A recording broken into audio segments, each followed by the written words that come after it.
All right, guys. Good morning. Good morning. Running a little late today. But yeah, not bad market actually. I'm actually happy. We might get a little bit of an echo. Let me see. See if I can mute it before. Yep, there's the echo. All right. So, not a bad market actually. I'm actually looking at a few different stocks this morning. VKTX gapping up from 1173 to 1335. Mitch and I actually like trading this one. We traded a decent amount.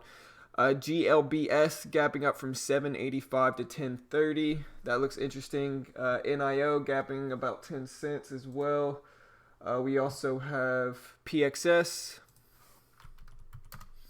gapping up from about $1.93 to 225. We have VOD, although the volume with this one's a little bit lower, gapping from 1859 to 2022. We have TOPS gapping from 148 to 165. DRYS gapping up on low volume though. AMRN gapping down a little bit but still moving. ACB about break even in pre-market but still moving. HUYA gapping from 1850 to 1960. And so that's really what I'm watching thus far. Still got to look to see if anything else new popped up on my scanners. VERI I'm seeing now. Let me look this one up. Alright, this one looks okay. Want to see a little bit more volume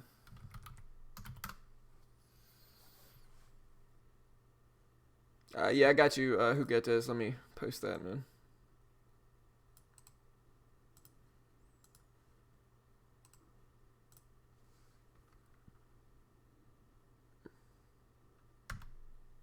I mean, we talk about so at the end of the stream.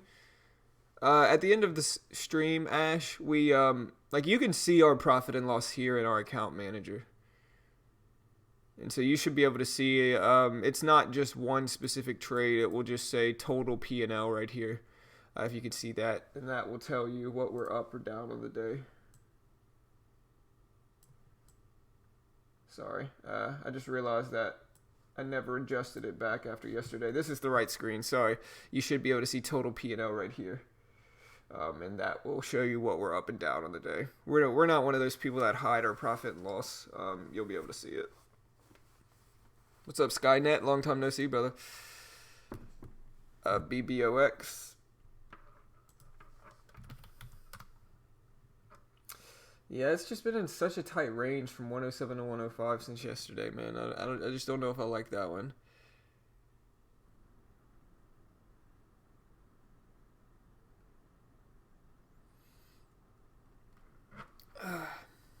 What's up, Abdul? Good morning, man.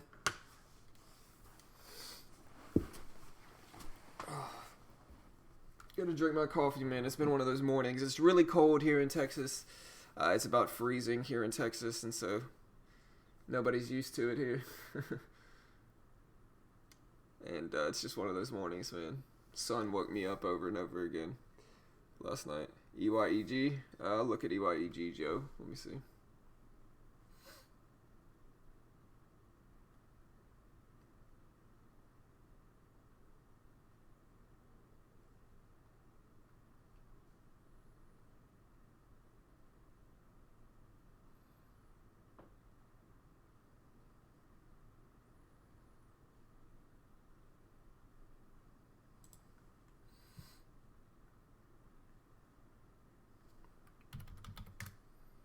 BILI popping up on my scanners too. So let me see how many of these are tradable today.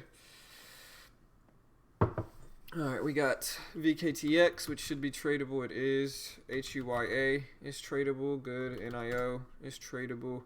BILI is tradable. PXS is not. So that's one. CGC is. TOPS is not. That's two. VOD is. AMRN. CRON. ACB. So about 2 out of the 12 stocks on my watch list are not tradable. Not a bad morning. Only 2 aren't tradable. So I'll take that. That's definitely okay for me. Better than half.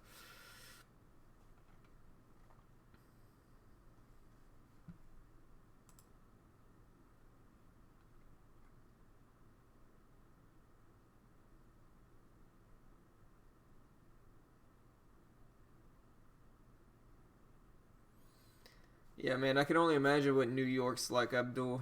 Um, I got you, Henry. But I can only imagine what it's like in New York right now. I've been in New York a few times. I've been to Chicago. Chicago's cold. You know, they're not lying when they say it's the windy city in Chicago. Because, man, I went there in the middle of the winter, and that wind just cuts straight through you.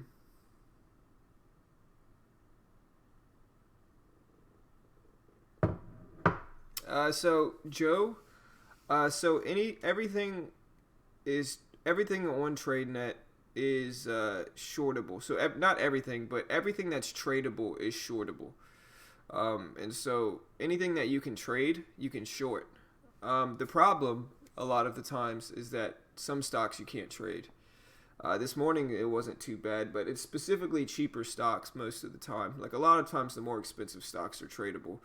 Uh, like stocks over $15 are usually tradable, but it's the stocks under, I would say probably under $6, under $5 or $6. Those usually are not tradable. And there's outliers, but like there's outliers, but for the most part, NBEV. Yeah, NBEV looks good if it drops under 335, but I think it is tradable. Let me look.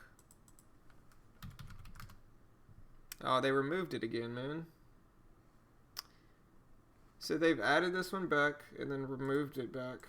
This one recently was tradable, like 2 or 3 days ago. Last Friday, this thing was tradable. I think it was actually tradable yesterday too, but they took it off again. I mean, this doesn't really matter that much. The reason this doesn't really matter about NBEV, at least, is because this is a cannabis stock, and you can look at Cron. It acts almost exactly the same as NBEV. You can look at ACB, same type of thing here. If you look at ACB and CRON or NBEV, very similar charts. And this is kind of what happens. And so, you know, yeah, you can't trade NBEV, but you can trade... you can trade other cannabis stocks that are essentially going to do very similar moves. Excuse me, guys.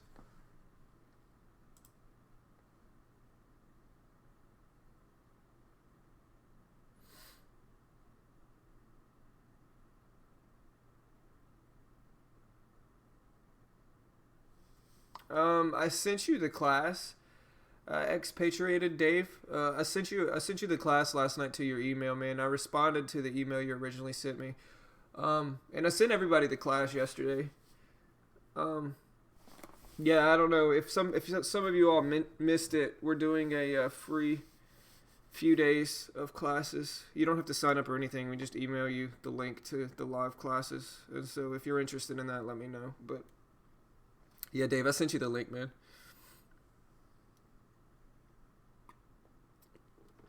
I sent you the link, and then when I didn't notice you were there in class yesterday, I sent you the replay of the class.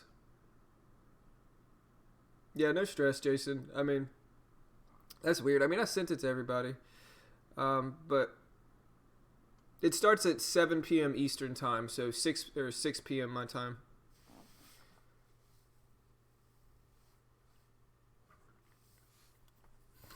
All right, so let me add you to the list. You can all email me at beginnertrading@gmail.com, and I'll just reply to that email with the class link if y'all are interested.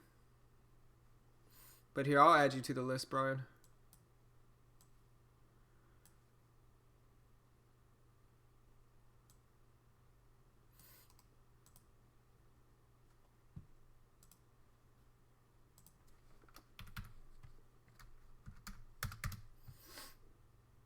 But yeah, honestly, it's not a bad morning though. Like I'm actually liking, what I see this morning in the market. Yeah, there's gonna be a recording, Lauren. And so if you are interested and you didn't get to catch yesterday's, it started yesterday. But if you missed yesterday's, I can send you yesterday's like pre-recorded class if you want. But yeah, we're only doing it for 3 days, and so Wednesday's our last day.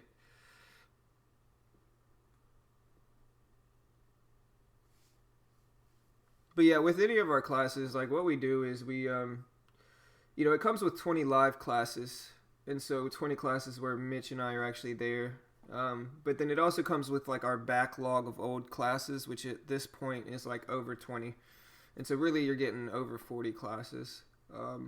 But with the 3-day trial thing that we're doing, if you miss one, I'll just send you the old class. We record each one, and so.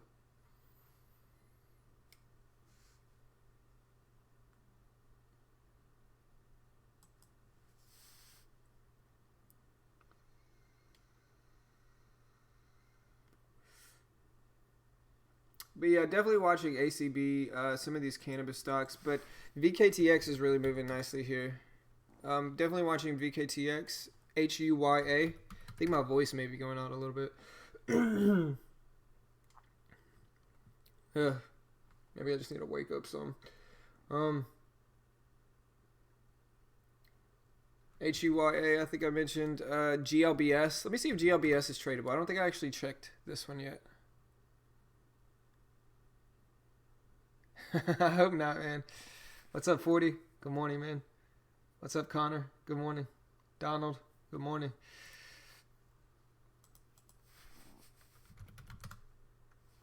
GLBS isn't tradable. Bummer. All right, so that's 3 actually on my watch list that isn't tradable. 3 out of 12. Not too bad, but wish I could trade GLBS.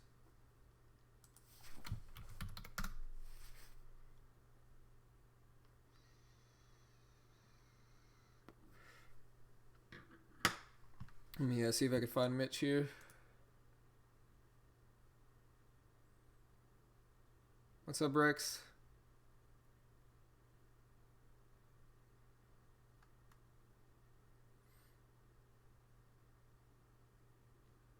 Yeah, I heard that, Mike. I think what they said is, Mike, is that there's a rule that you can't use that much buying power.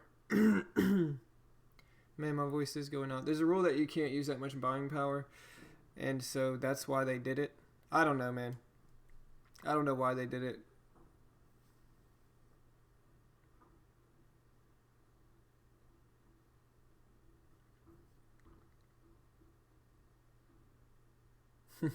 No stress, Ashraf. You're not greedy. You're not being greedy. I get it.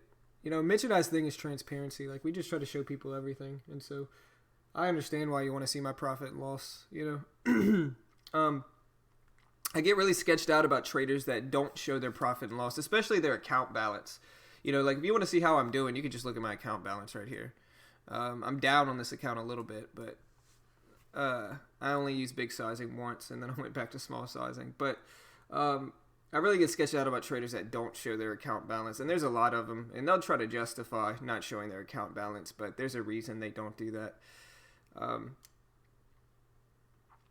But yeah, we'll see. I'm probably watching VKTX the most.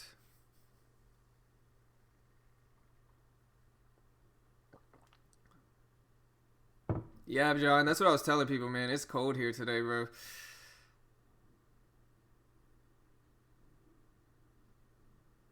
No, not yet, Jason. Yeah, I don't know, Mike. I mean, I have no idea, man. It's kind of like I said yesterday, though. Like all of the overseas brokers do what TradeNet does, and so you can't take the high ground while promoting affiliate links for one and then ignoring the other, and then attacking the other one that's doing the exact same thing that your broker's doing. It just doesn't make sense. And because SureTrader does it, Stock Trade does it. They all do it. And that's fine. I mean, that's what brokers do. That's what overseas brokers do. If you think brokers are your friend and they're just trying to, help you, that's not true. That's not true with any broker. Brokers want you to lose. Like, that's what they do. And if you can't handle that, then you probably shouldn't trade. But you should at least understand that, is that especially overseas brokers, they all take the other side of your trade. SureTrader has tons of shorts. Why do they have so many shorts? You think they're just a nicer trader? They're not. They just take the other side of your trade. And when you win, they lose. And so, it's all the same thing.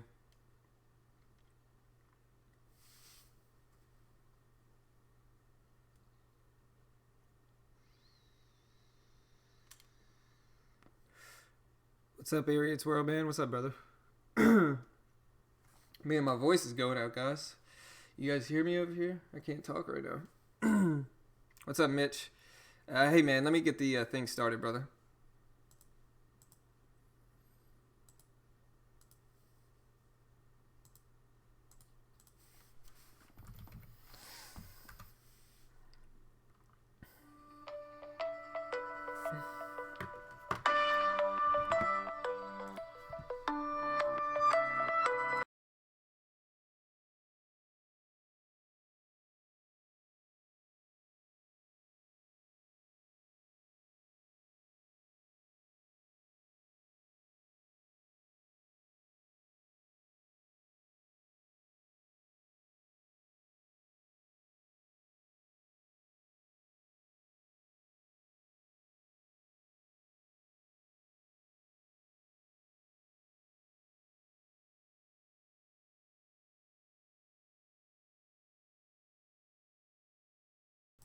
My wife called to tell me that it is snowing here in Texas, in Houston area.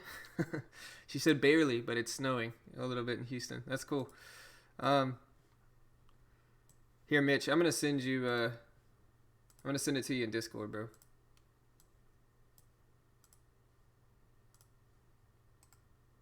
Sorry, man. I'm a little late this morning, Mitch. There you go.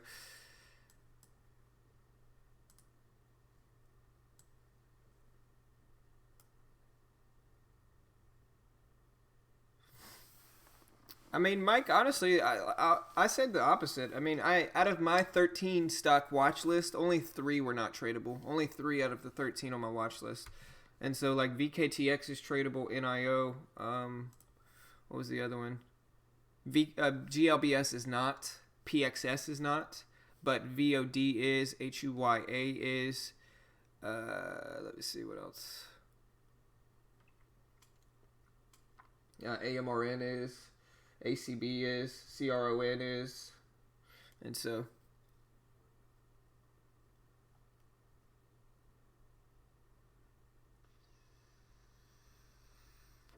I mean, 40 man. I'm in Houston, bro. So like, I'm around Houston. I'm not actually in Houston. I'm just close to Houston.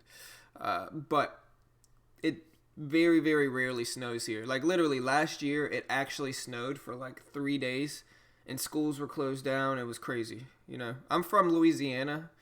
You know, I'm from South Louisiana, and when it snows in Louisiana, even just a little bit, and it's not even real snow, when it just freezes a little bit in Louisiana, schools are closed down, people are getting in accidents everywhere. It's like chaos when it snows on Louisiana. And in Houston, it's similar. It's not as bad, I don't think, but.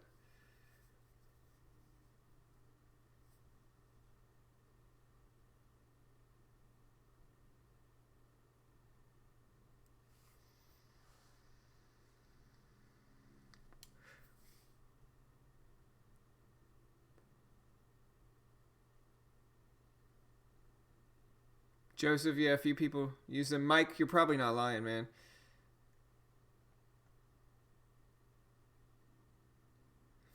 Yeah, Donald. I mean, listen, man. Like, listen.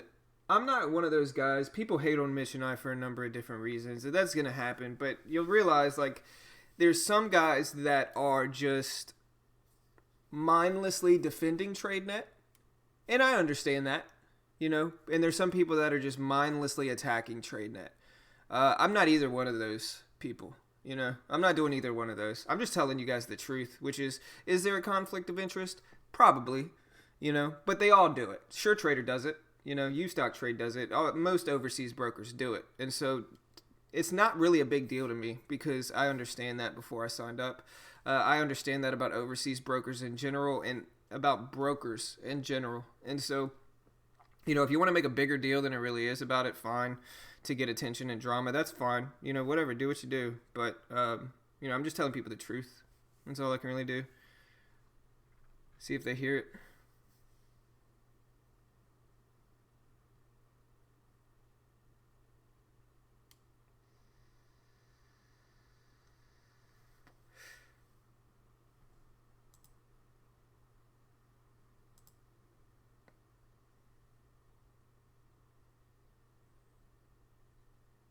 Who's liars?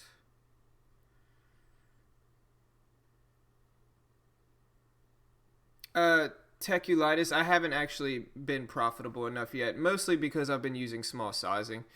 It's kind of hard to use small sizing and withdrawal, so no, I haven't. I mean, I've heard they do withdraw. I know Matt Diamond's YouTube channel a while back posted a video about how he withdrew his money and got a $25,000 account with a U.S. broker.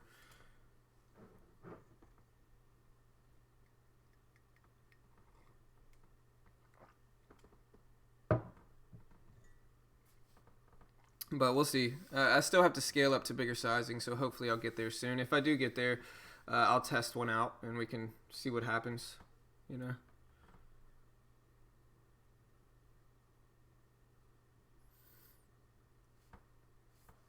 Yeah, Kron, man. It just take a big hit.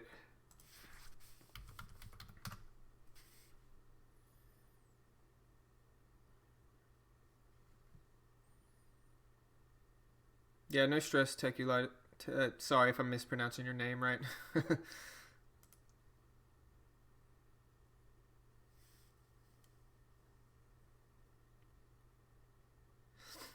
Yeah, but I think it should be 1500, but I think there was some type of rule. I'm not sure, man. Like I said, Mike.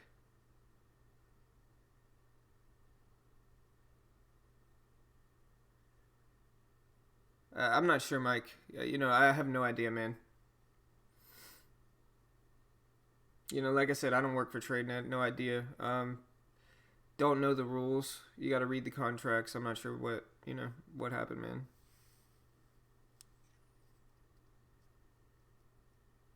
Yeah, I like the Martin. Okay, I got you, man. Sorry, bro. I tried to pronounce your name uh, a few times, man.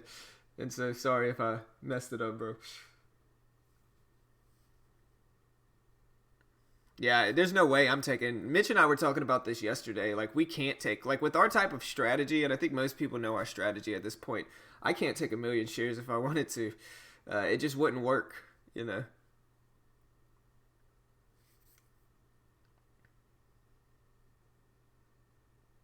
Yeah, for sure, Mike. I mean, listen, the truth is, so, like, commissions are supposed to be 0.006 cents a share. After routing fees, realistically, it's about 0.0075 after everything's said and done. So, like, altogether, it's about 0.0075 cents per share, right? And so if you calculate that,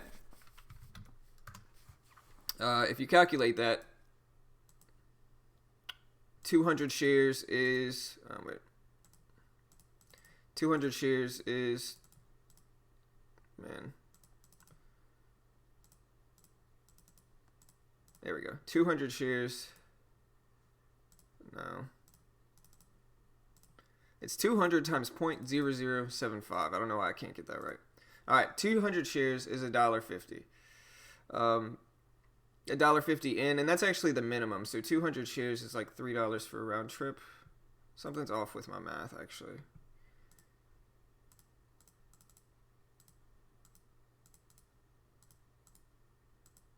Yeah, $1.50, I guess, for 200 shares. If you're buying 300 shares, it is 225 a trade, and so 450 for a round trip. If you buy 300 shares, if you buy 400 shares, it is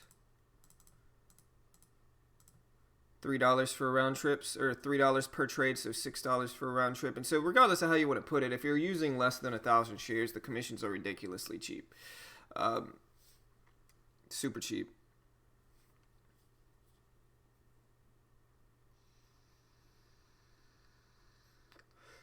Yeah, 7 or dries for that matter, bro.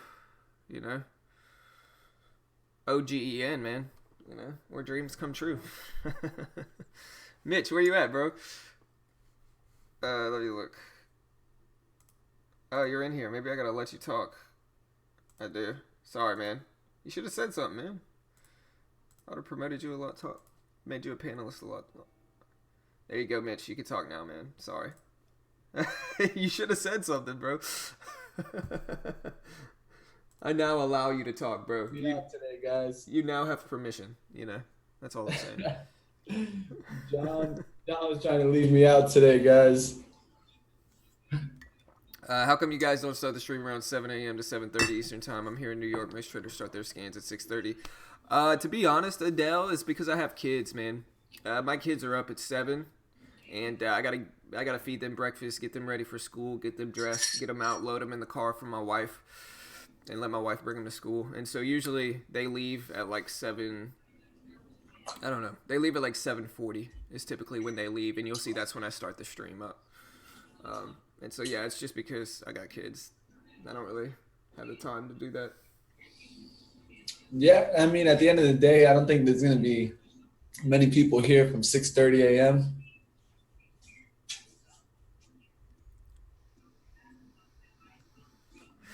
What's up, Star Adele's?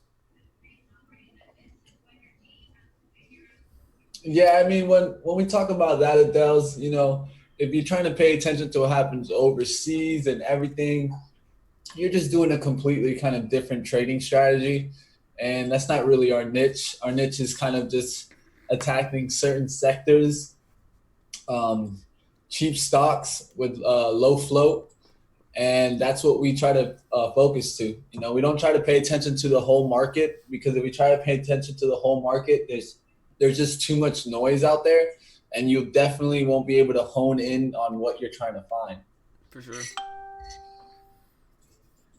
Yeah, for sure. I mean, I almost solely trade U.S. equities. Not only solely, but what I mean by that is only solely stocks that are listed on U.S. exchanges. I'm not trading the Canadian exchange or any overseas exchange. I mean, essentially, we only very rare times do we trade outside of the NASDAQ. Sometimes we'll trade stocks on the New York Stock Exchange, but most of the time it's NASDAQ stocks. Right, for sure. What is my take on the cannabis stocks? I was trying to ask you guys yesterday. You guys mess with low floats? Yeah, I mean, if they're tradable for me, I do. Yeah, it considers what you would consider low float. Low float for us would be like under 30 million. We look for under 100 million. We don't like to trade many stocks that have over 100 million float, just because the volume needed to make the move is always going to be bigger or larger. And we don't like to trade stocks that get under a million or under about 2 million shares float. The reason why is that stocks that trade under a million float can have a huge price manipulation. Yeah. Under a million is chaos. Sorry, go. Yeah. My bad. Yeah, that huge price manipulation that you'll see down there it's very hard to trade. A stock that does moves like this is like CCCL, where it's not a bad stock to trade on paper. It looks good on a chart, but when you actually go to trade it, you'll see that the spreads open up really big. It doesn't have much volume. And because of this, it's very, very difficult trade, even though it can look good on a chart. For sure.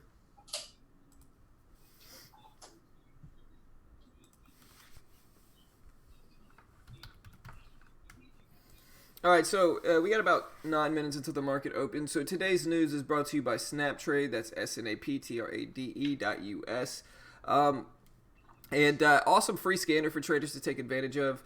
You can see they have the news section here. So if I want to look up the news on a stock, I can click today's news and it shows me the news of the overall market. But if I want to make it easy on myself, I can just go to Watchlist here and it shows me all the different catalysts for my watch list in an organized way. A really cool feature. I also build my watch list here each morning. This is really where I think the huge value is in SnapTrade, is that you can share your watch list with a decent amount of people here each morning, and it makes it really organized to build it. You can see my watch list here. Shows me lots of different indicators and data like signal strength, market cap, volume change, percentage volume, and so forth and so on. And so go check that out. Also, if you want my watch list shared with you each morning, I share it with a decent amount of traders as well. But they also have scanners, and so you can see lots of different sectors, whether you're looking for gap ups, recent earnings, upcoming earnings, the cannabis sector, high gainer penny stocks, high gainer volatile stocks. They typically have a scan for it, finance, crypto. And so go check them out. Really awesome site for free for traders to take advantage of. We have Ben here, I think, still in the chat from SnapTrade, and he's always listening to people's, thoughts on Snap Trade, how they can possibly improve, what people really like about it. And so let him know if you appreciate this platform. I'll post the link here.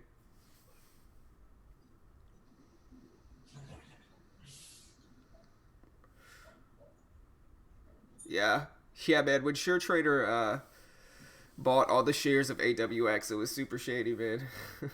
And listen, man, like I like SureTrader too. Like I've used SureTrader before. I like the DOS platform for sure. And so it's something they all do. You know, you can't stand on the hill, point finger at one, and then ignore everything that's going on with the broker you're using, promoting, and posting affiliate links for. I mean, that's ridiculous. You know, it's a little bit misleading, I should say, is probably the best word for it.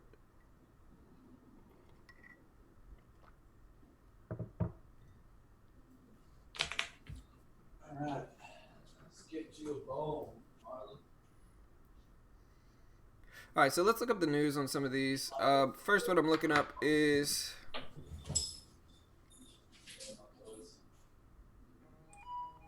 right. That's what I care about, man. Like if they execute me right and actually pay me out, that's all I care about, and that's what most traders should care about. If you want the broker to be your friend and be rooting for you, I mean, good luck with that.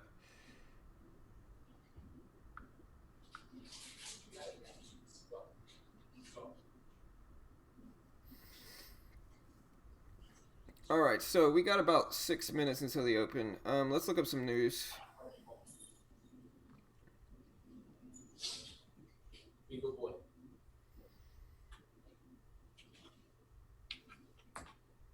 All right. Let's get ready to do it. You stealing my Matthew McConaughey, huh? All right. I get it, man. I get it. All right, so that guy's a beast. So Kron down there today. I know, man. Somebody said it had positive news too. It had positive maybe earnings. So VKTX, it's a bio company being developed to treat non-alcoholic fatty liver disease.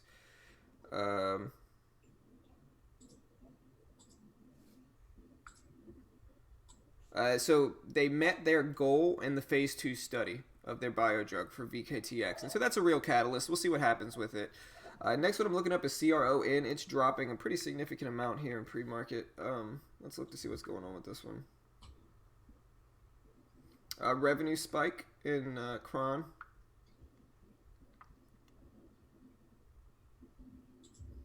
They reported a spike in third quarter revenue, but they swung to a loss. They reported third quarter revenue of $3.8 million, up from $1.3 a year ago. The loss in this quarter was 4 cents a share versus a profit of 1 cent last year, so they actually came down. That's why it's down. They did report 213% increase in the cannabis it sold thanks to an increase in production capacity. So, interesting press release. We'll see where Cron goes today. Is that a production capacity or consumption capacity? Production. I'll do the consumption, I guess. Yeah.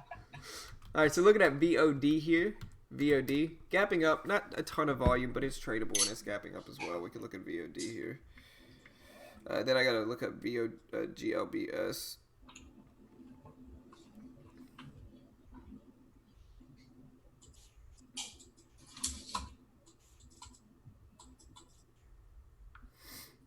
All right, so VOD is up after the CEO read signals dividend is safe.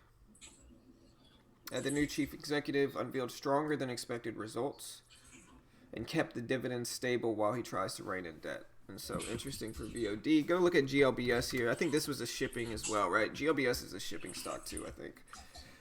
So I'm noticing some of these are jumping. First quarterly profit in 4 years was posted by GLPS. So basic earnings per share were 8 cents a share, and it jumped after its first quarterly profit in 4 years. So interesting for GLBS. We'll see what happens with it. NBEV and the cannabis stocks are really getting hit here. Yeah, I wish I could trade MBEV, but you know how that goes. Every single time I want to trade it, they take it off. Yeah, man, that's what I was telling somebody earlier. It's gone again, man. The reason why, man, they know I was gonna kill it. I'm sure that's why, man. That's exactly what it is. They're like, this guy Mitch out there. Right. I'm gonna remove it just for him. All right. Uh, So watching VKTX probably my main watch. You know what the fun part is? If you look at the cron chart, it's kind of like a VWAP fade, just pre-market. It is. That's Yeah, it. yeah, for It's sure. just like, a lot of people ask us what a VWAP fade is. That's it. Very slow. It's just moving very slow, but that's it. You For know, and sure. essentially it's already made that first bounce, and now holding probably could create a second bounce and then really come down. For sure. What's up, One of the Tiny? key stocks that I'm watching, guys, today is going to be Plag. If it can get under $4, this stock has just been holding no volume. I'm waiting for the volume to get back in this stock because essentially the daily chart looks like it's ready to either just destroy and break out, or it's ready to just break down through four and get right back down there to $2. And so I'm going to keep an eye on that stock. It doesn't have much volume, but just keep an eye on it. Keeping an eye on Yelko. Yelko, we've been watching this one multiple days now. Look at Another one, HUYA. You like that one? Look it up. Look at that one. Huya. Yeah. Huya. I'm also watching PTI. PTI is one of those, like, those are the three that I consider just daily charts make them interesting, not necessarily intraday pre-market, but I always look at those three. There we go. We get the bell, guys. As we're a little bit not prepared for the open, this is when you don't want to rush through moves. Kind of make sure that you're looking at the key levels, finding the right trade, so that we can go ahead and take advantage. All right. Let's see what we get here. Volume's not working on your end as well. There's the bell. Um, Yeah.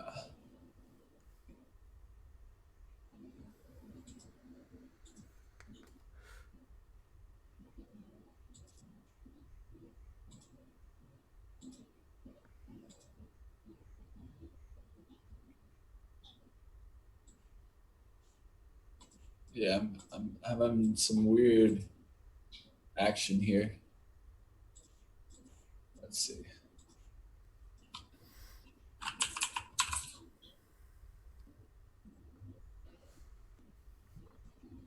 all right. Look at HUYA. I mean, it looks like a fade, but the only problem is the drop was in pre-market. But it did fade. I mean, look at HUYA. I may have to start looking at that. Especially if the volume is good like HUYA. Like, look at that little fade it had at the open. Yeah. It was one of those, like, tackle it, get it to the support, take some profit, and then immediately looked to see if it can break that 1950, Yeah. because that's a huge support there. If it breaks that, it heads down to 1850 today. Hold on a second. Yeah, I wouldn't be surprised if a lot of stocks bounce today. I gotta mute myself. Hold on a second. All right. But yeah, I wouldn't be surprised if some stocks bounce today just because the market was down yesterday, but we'll see. ACB really getting hammered here.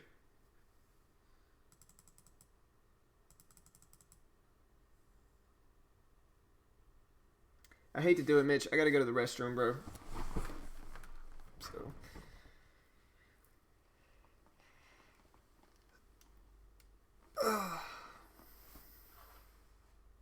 We got NIO that actually doesn't look bad. I gotta go to the restroom though, guys. I'll be back.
What's up, cool? No, I'm back, man. Sorry. Yeah. Looking at HUYA here, I mean, if it gets up to 67, there's a tight risk of like 77. Uh, let's see. ACB may be fading a little bit too.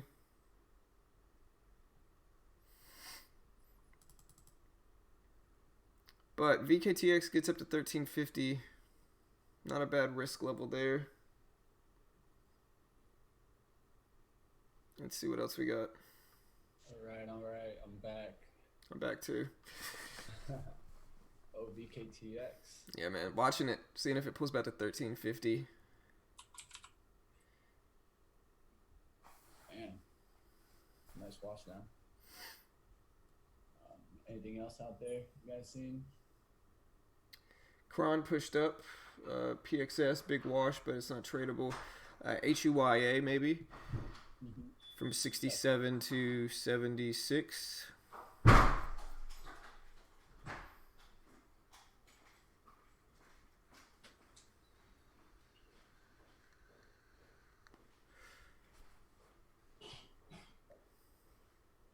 right.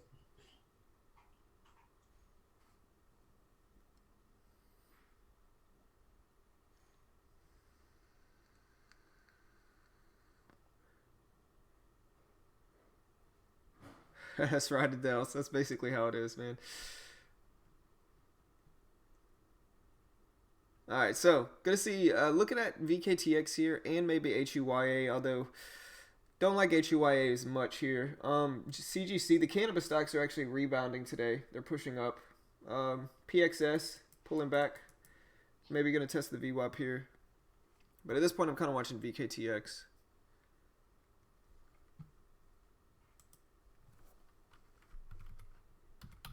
Watching PBR, but it's a completely different strategy. This is one that I use. It's kind of what we call a bear flag, and then it kind of tests the resistance and then just fails at the open. It's not a strategy I use too often, so I only use them on down gappers, and that's what I'm going to look for in PBR here. I'll look for that 1438 to become resistance and hold, and then make its way back to the VWAP, and then nail it on its way down. All right, here's HUYA. If I can get this ready in time, I may take it here.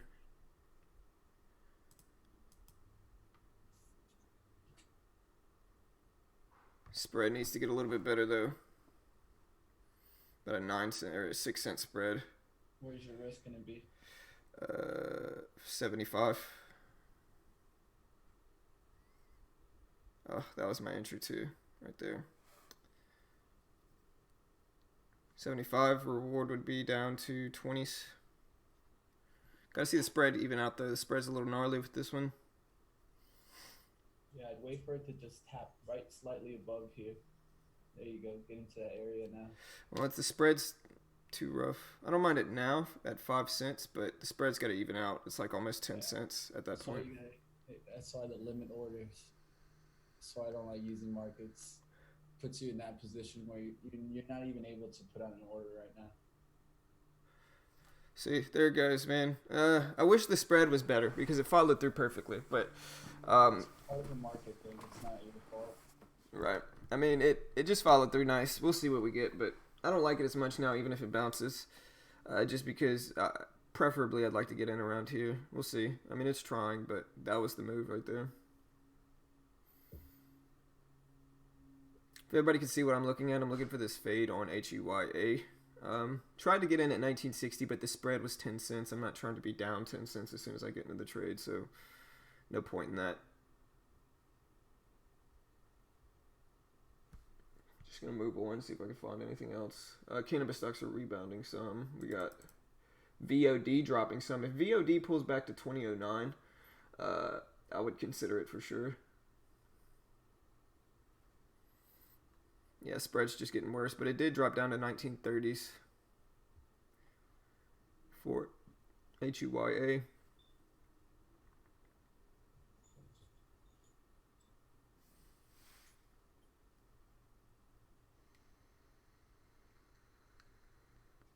Appreciate it, Toddy.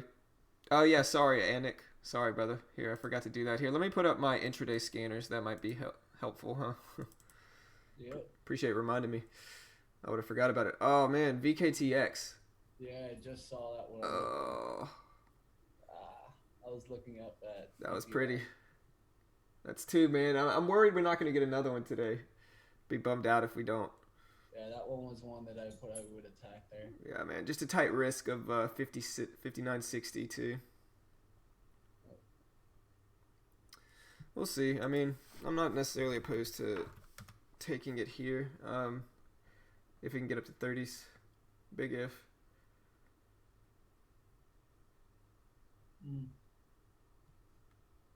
It's got to get up to 30s though, which is a big if. But it went there. It went right up to 40s, 42s. Would have been perfect.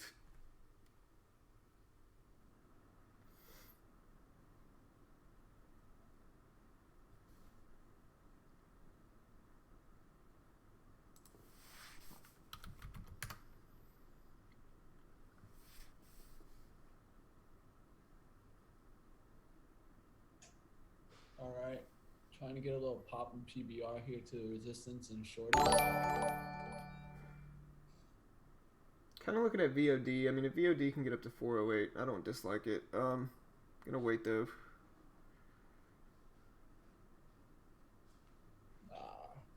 Called PBR right on the dot.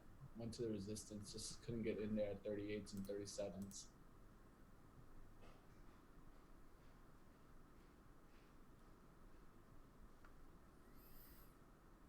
See if I get in on a little bit. I appreciate the subs, Billy and Usman. Appreciate that, brother. Social Cool, Cadell, appreciate it. Yeah, Huya just squeezed up, and so maybe it's a good thing. My risk level would have been 75. We'll see if it holds that and what happens.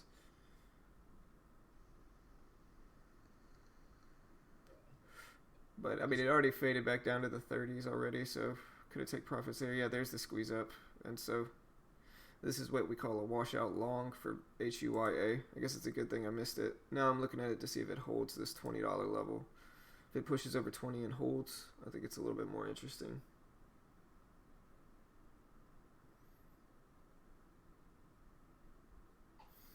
But definitely kind of a long day for a lot of these stocks, especially the cannabis sector that I'm looking at.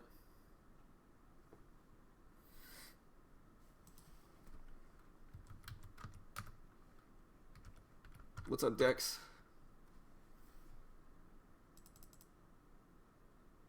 Yeah, it's tough, man. GLBS, it did look okay. The only problem it's not tradable, and $10 would have to be my risk if I in that trade if I liked it. VKTX doesn't look bad here. Risk would be 60s. So my risk would be probably here.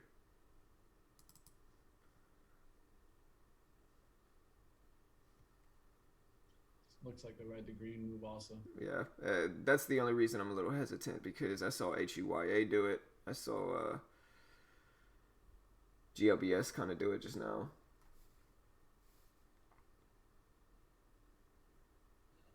I'm telling you, I had a nice little one with PBR. Just missed it. Should have taken it there. It's at 37, 38. But AMRN gave it back, man.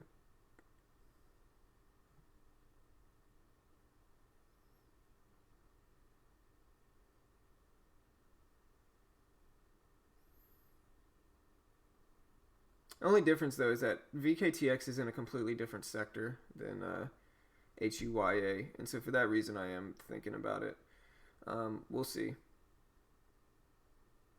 Risk would have to be 61s, 60s, and so I don't necessarily dislike the risk reward in it, but it's a bigger move for sure. I would have to take smaller sizing.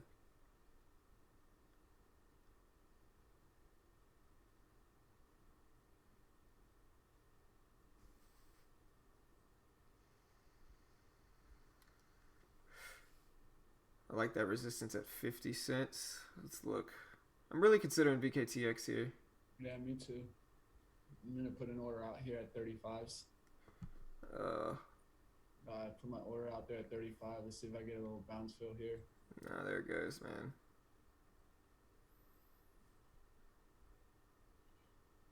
It's just a tight risk. I mean, if it can get up to 40 is where I like it. 1340.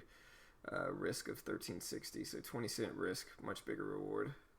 At least down to 13 cents or $13. So that's 2-1, depending on where you set your reward target for that one. But it may not come back there. Yeah, the 30s seemed nice. I put my order out there, just didn't get filled. There it goes, man. That's how it goes, brother. Yeah, can't force it. I mean, by the time I really started liking it and it looked good, right after I said that, it gave it back like this, but would have been a nice little fade. At this point, I'm looking at VOD. It is a little bit lower volume stock, but it is slowly creeping up towards the VWAP area.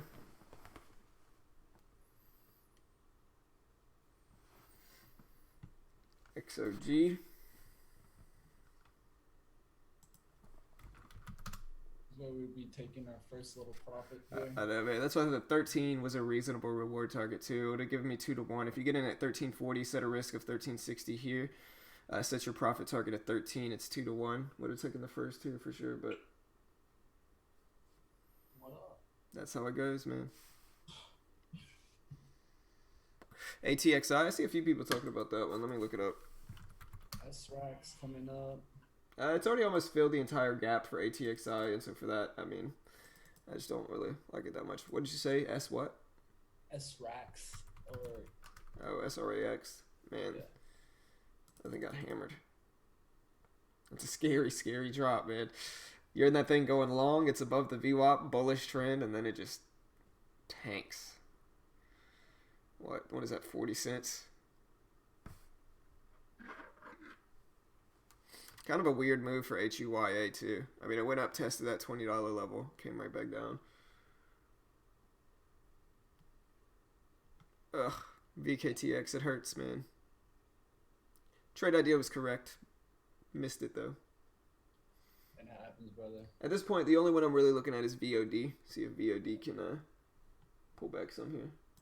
That's why you got to focus in on the right trade. I think we were focusing on the wrong price at first, Julia.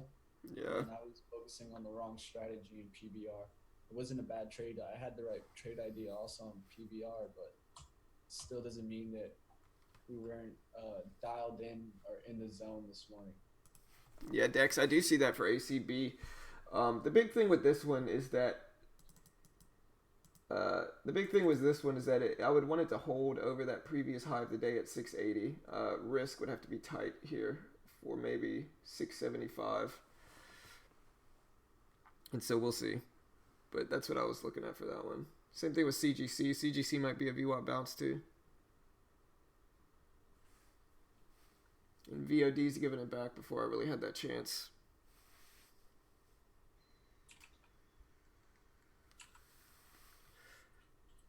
APHB, too cheap. MNGA, too cheap.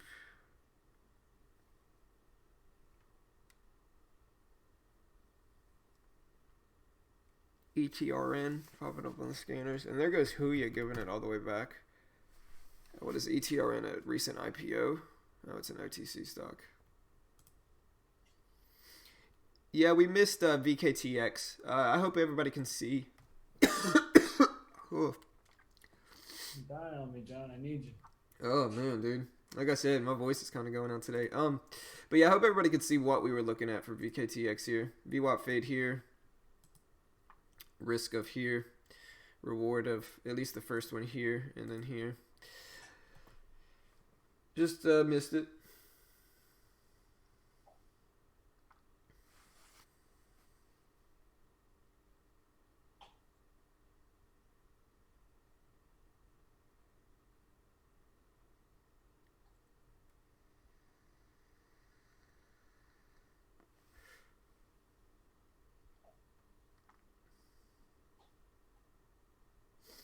Cron maybe a VWAP bounce. AMRN may be a rejection here. If you look at AMRN. Yeah.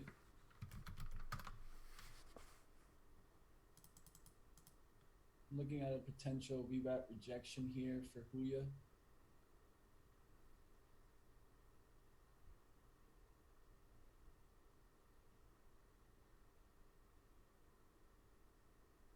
Nice, Tiny. Hey, that's all that matters, man.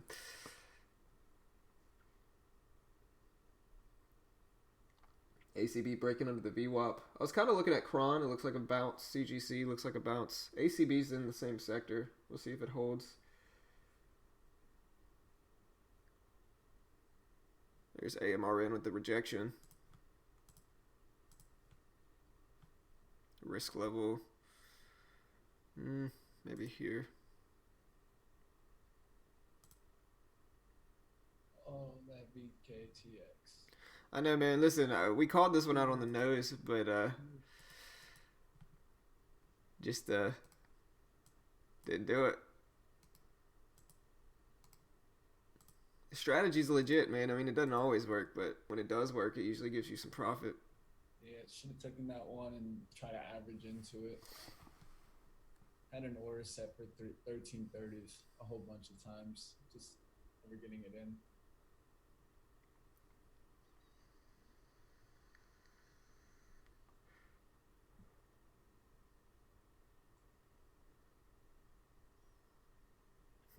Looking at VOD.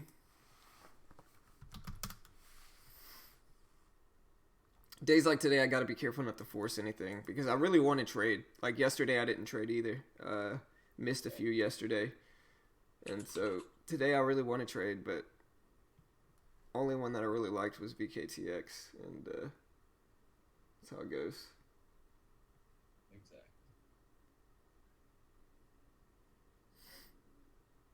All right, starting to really consider VOD here. Maybe taking a small position. Let me look at the daily first, though. Big gap up. All right, I'll take 200 shares of VOD, maybe 300.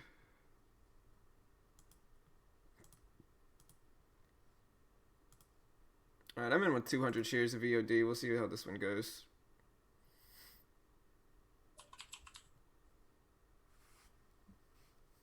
VOD? Yep. Oh, I see it. Where's your entry? 207. Not too bad. Not bad.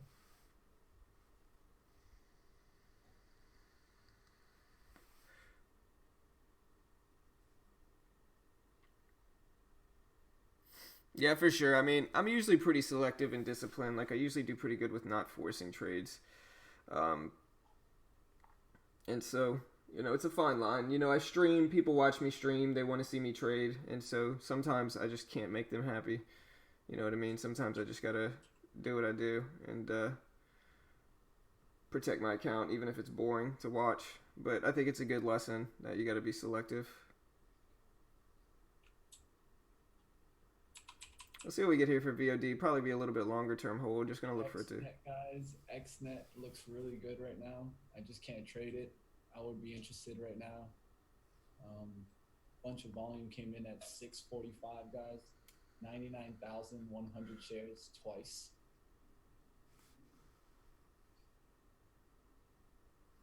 Don't know what's going on with this one, but it definitely looks like it's trying to make a move. Which one? XNet. Can't trade it. Yeah, it's another one of the overseas stocks. Man, though, that VKTX fade was beautiful.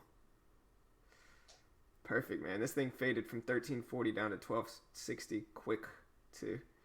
Look at that drop, man. This is what we look for with the fade, too. Faded nice here. Look at this beautiful fade.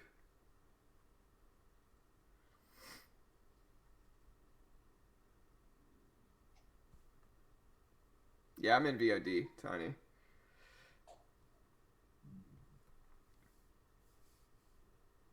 I mean, it's a fade, tight risk. Risk is, if you want to see what my risk is, it's probably 2010 here. Reward would be down to 1998 at least, so it's a smaller range stock. Kind of bummed out with VKTX though. That was a beautiful fade, man. Perfect. All right, looking for VWAP rejection here on HTZ.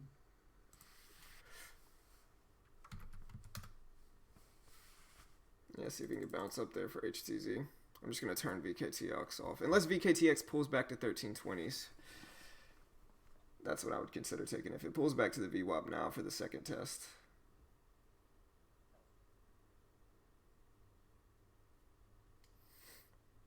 All right, we got 207 for VOD.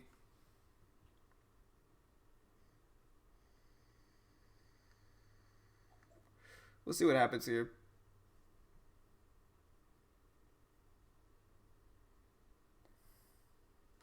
NIO. Yeah, that was actually a rejection. So you can see the big bullish trend and then the rejection off the VWAP. So that was actually a VWAP rejection, which I don't trade as much. I don't trade rejections as much, but I do see that one. All right, trying to get filled here at 40s here for HTZ. You can see Mitch is trying to trade this HTZ rejection. Same thing. Bullish trend. Pull back to the VWAP. Pull under the VWAP. Looking for it to get rejected back down.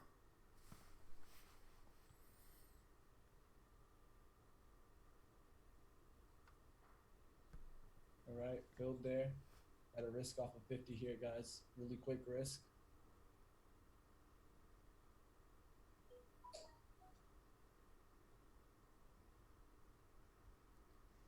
Risk off of 1950s here. First profit would be down 1922s. Here's Mitch if you want to see it. I'm going to pull up. Oh, I have VOD up so I can watch it. There's Mitch if you want to watch him. Spread is a little iffy. It's 5-cent spread here, so you got to be quick.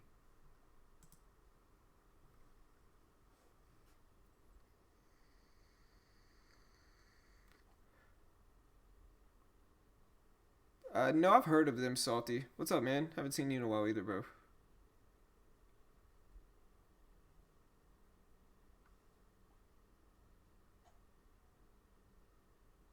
All right, now that's looking better for me.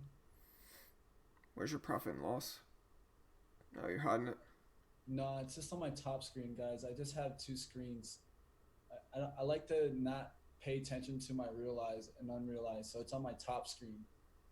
This is my bottom screen. Like there's one right above it, and so that's what I pay attention to first. All right, guys, gonna put out the order to sell some here. 22. Is Diggin' Brit a YouTube star? I see the check mark. Let's look it up. Do we have a star among us here? We do. What's up, Diggin' Brit? Welcome.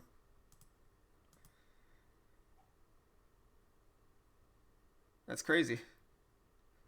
Time to short PFE and SBAC. Oh man, I looked the other way. My VOD trade's going against me. That's what happens. Man, it's no stress. I got in with small sizing. I'll let it test 1009. If it breaks, I'll get out. Stay focused here.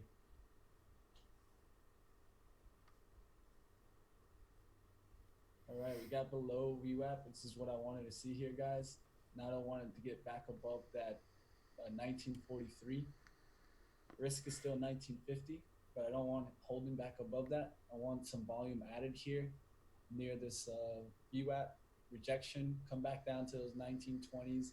Get slapped down to 19 here. Yeah, this has got the make or break level for me with this trade. I mean, I got in with small sizing, but if it holds over 2010, it could be a washout long, and so that's not what I want to catch. And so, gonna look for it to get rejected here. If it doesn't, just gonna jump out. All right, just gotta be careful here. There's some sizing up there in the 40s. I think it's someone doing the same thing as me, shorting into it. Just gotta watch, make sure they don't get filled and just squeeze through the 50s.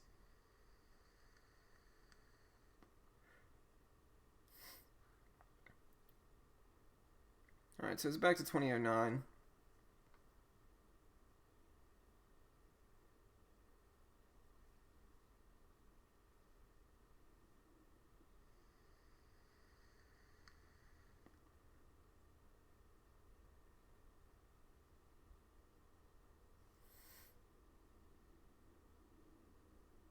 Yeah, we're shorting Benoit.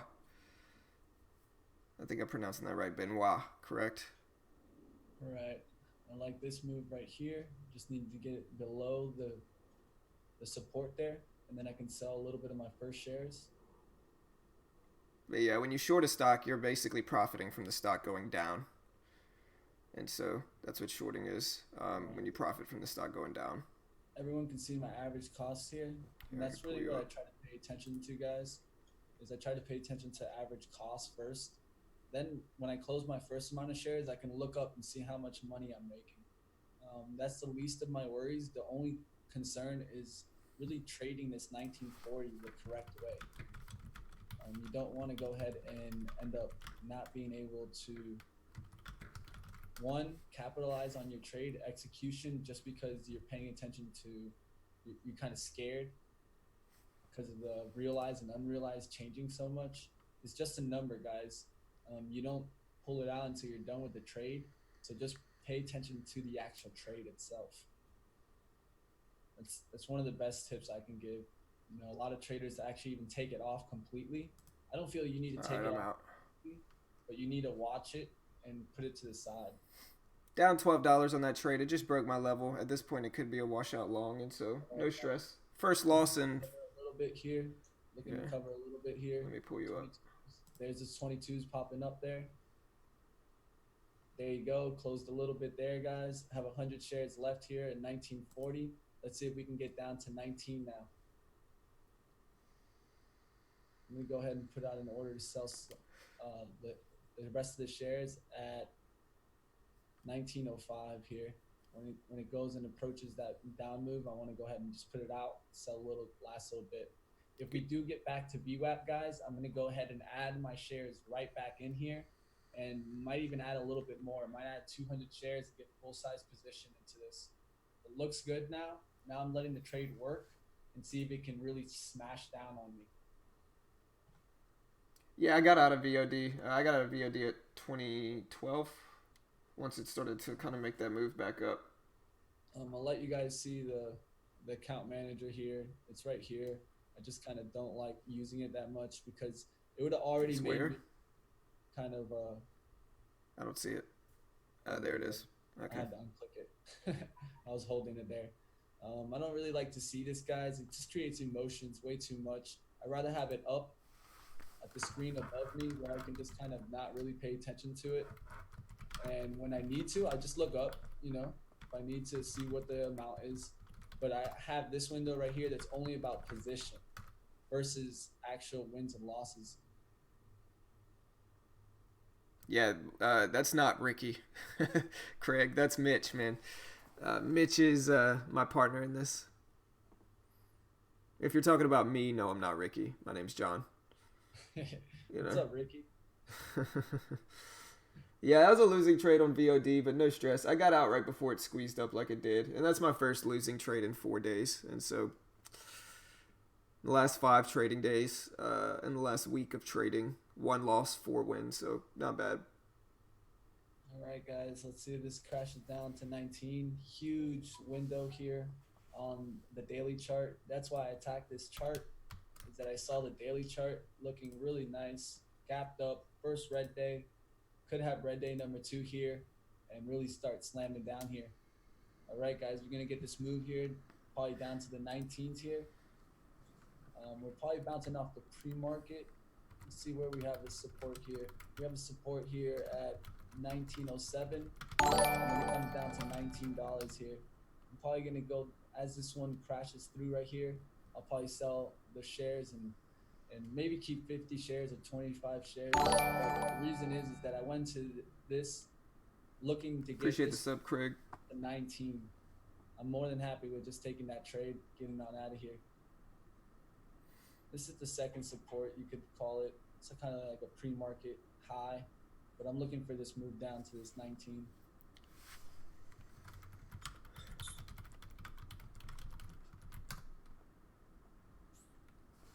Mitch does have the mic, man. So I'm John. That's Mitch trading HTZ right now. Yeah, I took a loss on VAD because I was short, looking for the washout or looking for the fade. 1912s here, 1914s. Looks like we might get a bounce here, guys. If we do get a bounce here, I'll look to add back up at VWAP, which is at 1935s, and I could risk off my average price right now, which is 1940. Is Mitch low? Mitch, you might have to put the microphone a little bit closer, brother. Yeah, he's all the way up on my end. I don't think I can turn All him up. right, all right. I think you guys can hear me good now. There you go. Move a little closer, raise the volume a little bit. You guys should be able to hear me good now. If not, I'll speak a little louder. Nice trade though. Beautiful rejection there for HTZ. All right, guys. Here's those 19s. Probably gonna roll through. I'm gonna put out an order right here at 1904. If it closes down and slams refilled, then so be it. If it comes back to VWAP, I'll try to go ahead and get some more shares out there.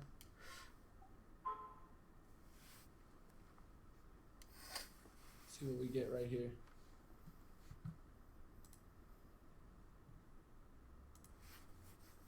Looks like it's trying to bounce a little bit here. There's the bounce, swing on level 2s. Yeah, I'm looking at VKTX. And HD2, sorry. No, you're fine. AMRN rejected off the view up nicely as well.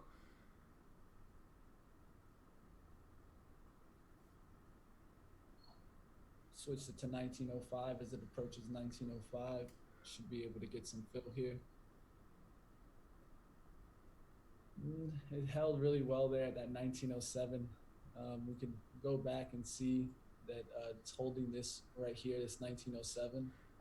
I wanted to come down to the second support there.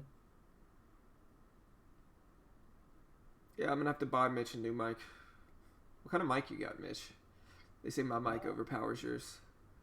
Well, I mean, it should overpower because it's coming through my computer. Yeah. Yeah, the computer. So I shouldn't be as loud, but it should pick up pretty good. It's not that bad of a mic. It's not a blue, but it's a fine, FI fine. How'd you know what kind of mic I had, man? Oh, you said it before. Okay. Yeah, I have one of the snowball mics. Looking at HUYA here. Man, HUYA may be a little bit of a rejection here. It already rejected once. VKTX filled that entire gap.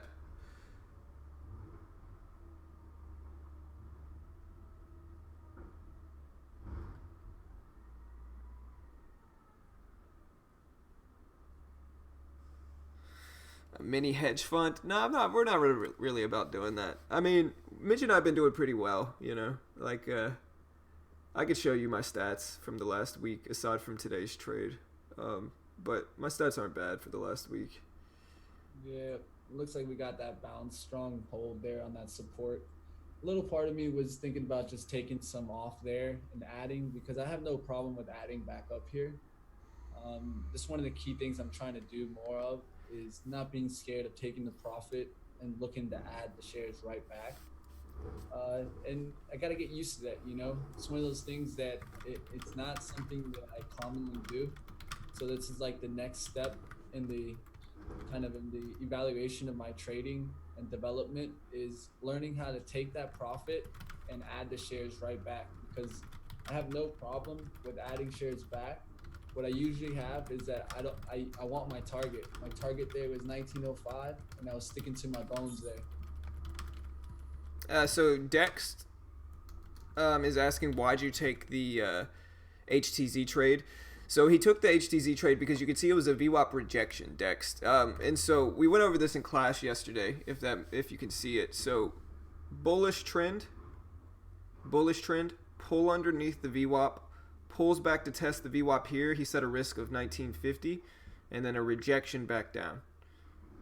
And so bullish trend, breaks underneath the VWAP, tries to break back over it, but can't, gets rejected back down. VWAP rejection. All right, guys, looking to get right back in this full size 35s. 35s gives me right here. Risk will be up here to those 1940s. I gotta look at AMRN, man. Man, AMRN's the one stock I don't like trading, but look at it. Look at AMRN here.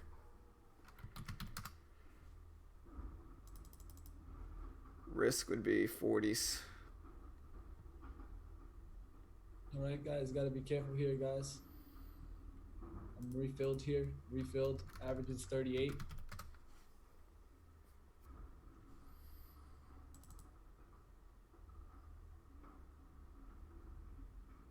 Maybe set a risk of 35s. So from 20 to 35 would be about a 15-cent risk. I don't mind that for AMRN. Let's see. All right, gotta be careful here, guys. Squeeze up. Rejected. It wasn't that bad. I'm gonna go ahead and I'm gonna look for that 1950 risk here because it's already on in between my risk here. If I get out here, I'm seeing rejection here. So price closing. Price closing above 43 is what I'll get out on. So 44s.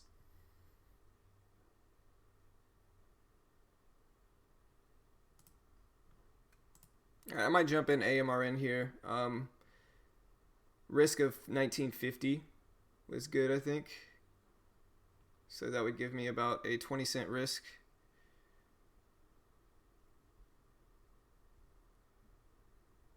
Gonna try to see if the spread evens out a little bit. All right, gotta be tight here, guys. Don't want to see any closes past 1944. Closes past 1944 will take us to that 1950, and I'll have to get out no matter what. Really considering AMRN here. All right, I'm in with 100 shares on AMRN. 20-cent risk, and so it may be a $33 loss today. We'll see if it follows through. But ultimately looking for it to get rejected. See if it works out. Put pressure on 41s. I'm willing to add here at 41. Risk off of that 44. Down to the 20s. We'll see if we get a big follow through here.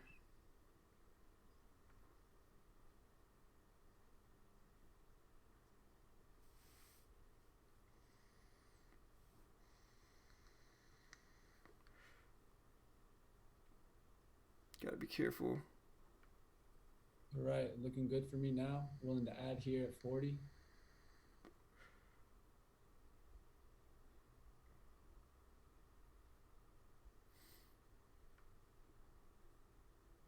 There you go, right back down here, guys. We'll be looking to take some profit again at 1922s.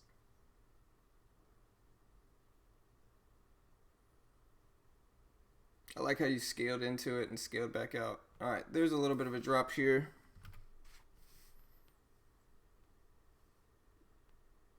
Yeah, that's why I told you guys I could have taken the profit at the bottom there in 11s and just done the same move that I just did.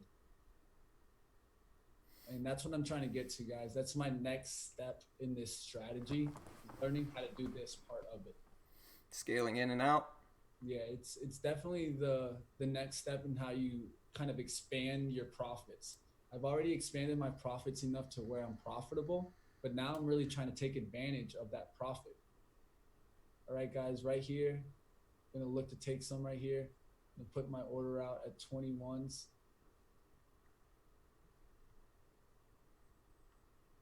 Looks good for you, bro.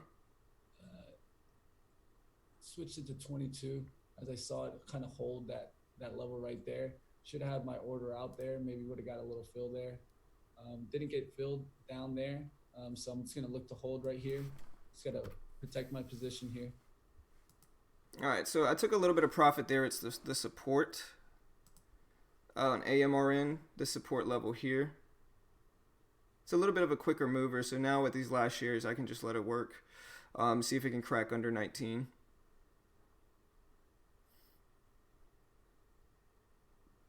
Down to 15s.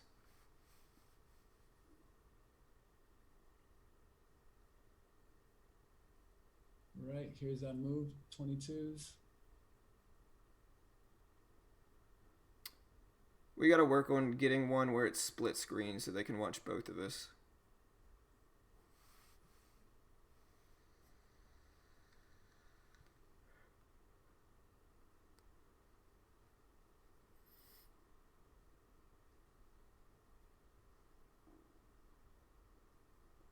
All right, guys. Beautiful little fall back down for you, bro. That 1943 level, what is that? 1944 level held perfectly as resistance. A little bit right there. A little bit at 1923. Another 100 shares, guys. Paid myself now. I have a realized $35 sitting in this trade. Now I can just let this trade work. These last 100 shares are going to that 19. 19 is that target So price. Mitch's target is down here. Risk to reward, guys. Every single time I got in this trade, up there at 1937s or 1940s. You see my risk to reward in this has always been really, really tight. This is what you need in a VWAP rejection. Really tight risk and a nice big reward when you're taking your rewards. So this even comes back at me. Hey guys, $35. You're straight. Right. Does not seem like a bad trade at all. That's the way you got to approach it. You take profits at the right point, then you're safe, you know. Like at this point, I took profits at 15, so I wrote it down from 27 to 15, and now I have 50 shares left, and so I can just let this work as well. If it pushes up, I can get out for break even, but if it keeps dropping, it's a much bigger winner. So same thing with AMRN Prawn's looking interesting. for that rejection. Uptrending trend line. It just kind of comes up all the way up to where it is now. Kind of looks like a Head and Shoulders where that 805 is. I would want it to reject $8 here, and then it would look really good. If it rejects 8 here, look for big sellers at the 8 level. And like I always say, guys, you know, we're not investing professionals. We're just putting out strategies so that you guys can go ahead and learn from our experience. And that's really what this channel is all about. It's about documentation and showing you guys how to be transparent through trading. Every single day we're here taking live trades in front of you. Yeah, it creates emotion, but we're going to go ahead and be smart, take the best trades we can, stick to our process, and show you guys whether we win or lose. I'll talk about the rejection in a second. Somebody else mentioned market orders. I'll talk about that in a second as well.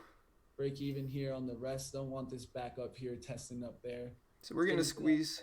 Yeah, it's getting to that point where the squeeze is really high potential. And you don't want to get yourself into a squeeze, lose this profit that you already have. I'm going to hold. If it gets to 40, I'll go ahead and I'll take it out. Looking for this last rejection here off the VWAP. If it comes right back down through those 20s, we're in the gold, and this is coming down to 19s. If it goes above this 40, you can get a squeeze right through that 50, and that's not where you want to be here, guys. Nah, you don't want to get caught in that, brother.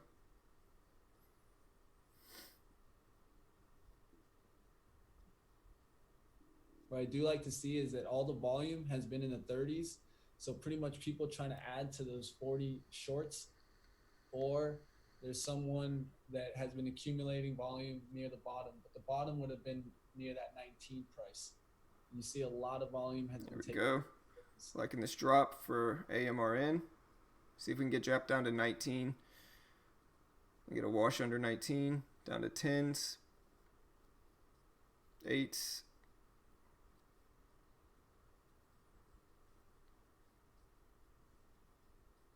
Just gonna let this last little remaining shares work.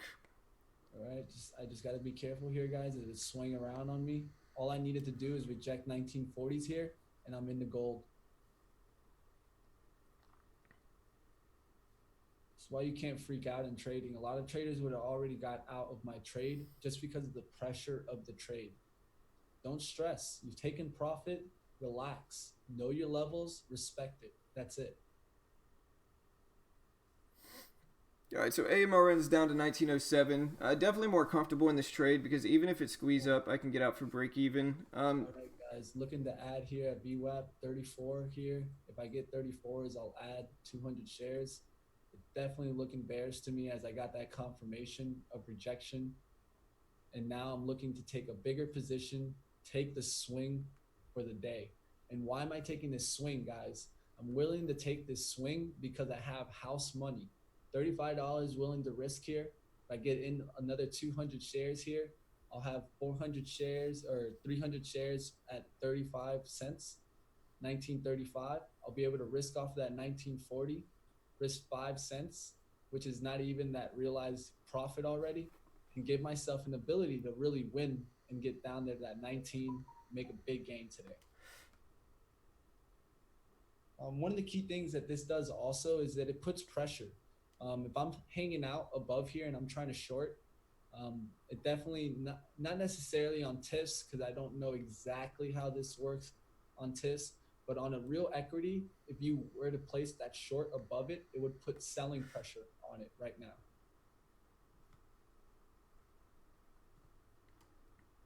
Yeah, for sure.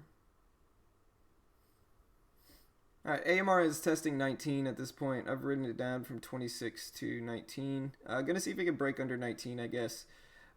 Really, profit target at this point was 19. I'll let it test, but if it pushes up, there's a ones. See if it could crack under 19. See if we get a big down move here.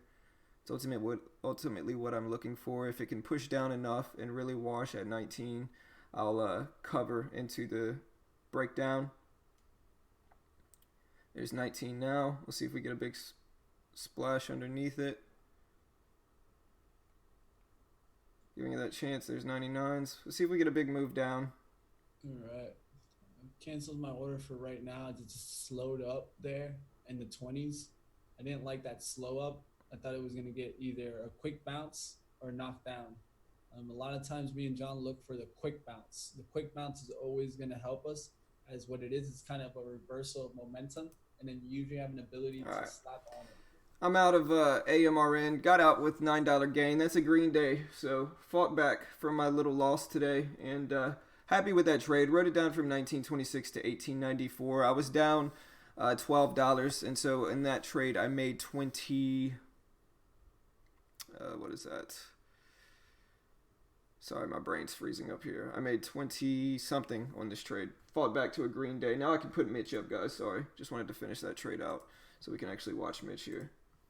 No stress, guys. HCZ has confirmed there for me. Now I'm just looking for what I call confirmation through time and sales, and that's big volume stepping in there. You're starting to get it right now.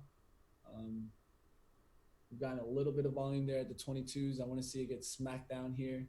Willing to take that added short there at 1934s, and I could risk off this 1938 here. NIHD is back to the VWAP. If anybody's looking for a fade, NIHD is back to the VWAP. I don't know about the risk to reward, but yeah, look at that drop, man. Yeah, I could have held it a little bit longer, I guess. At this point, if I made a mistake for AMRN, it was letting my emotions from the first loss make me exit too soon, because now it just dropped down to 1883. I missed out on about 10 cents. I made 32 cents on the trade, but I did miss out on this last little push down. All right, it's looking good for me, guys. Here comes the bam, or what I call the boom. Let's see what happens. Let's see if we get this level 2. Got this little switch around right here, guys. This is kind of a fake out, trying to fake everyone that's slamming on the shorts. See if they go ahead and just get on out. Risk here, guys, is now break even. Break even is what we're holding to, is 1938. Wow. 1938 is our break even rate. If you can, look at I know you're in a trade, but NIHD is actually right at the VWAP level. And it's actually the whole $7. Risk could be tight here for, let's see, 715, 716 risk for NIHD for the fade. Reward could be 75, and so risk would be about 15 cents, reward would be about 25 cents, so not quite 2 to 1 for NIHD, but close.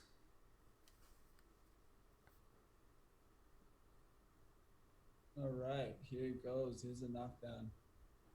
Boom, wait.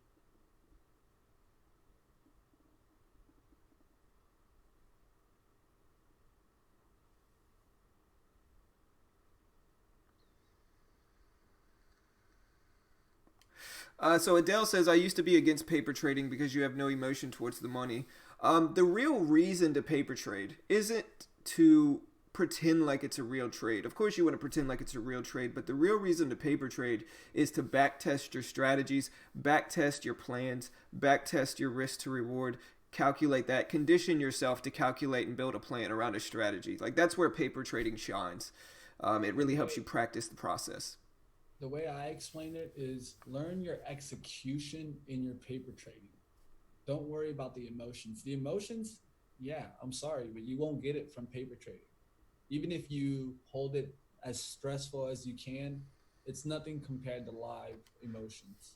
So what you need to do is realize that's not the strength of paper trading. The strength of paper trading is that you're able to actually trade these strategies. So go ahead and perfect your execution, perfect where you're getting in, perfect where you're getting out. And once you have that down, then you can go and attack emotions. Nobody If you, say AMRN. It's dead to me. if you can't go ahead and execute on paper, how are you going to execute in the live? Right.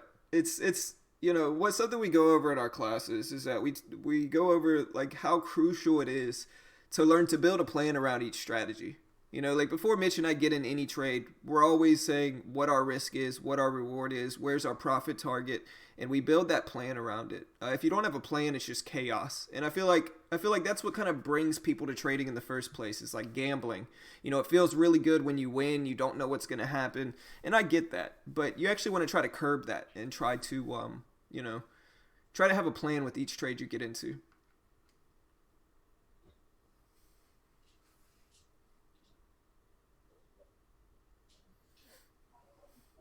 I mean, it's not randomly crashing down, Craig. Like that's the stock I just traded. I traded it from 1926 to 1993, 94. What? Oh no, I have my little cat just hanging out on the side of me, Right. hanging out, trading with me. Yeah, he's chilling, man. I caught him one day looking at charts. It was the funniest thing in life. Should I let him think trade for you. it's fast moving, and you know how cats they like Right. anything that moves fast. He Right, was for just sure. oh, look at Kron coming back to. I'm telling you, Dude. Kron's weird movement. It's like a huge triangle here. He's Dude, trying to decide what to do. look at PXS. Yeah, that's going off. That's going crazy, man. Yeah, my high day momentum scanner is nothing but PXS. But yeah, guys, like we said, we're doing a free few days of classes. You don't have to sign up or anything like that. And so if you're interested, let me know. You can email me at beginnertrading@gmail.com and just email me. I'll send you the link to the class. It starts at 7 p.m. Eastern Standard Time. And so if you want to join us in our free classes for the next 2 days, let us know. And just like I said, send an email. I'll post my email here.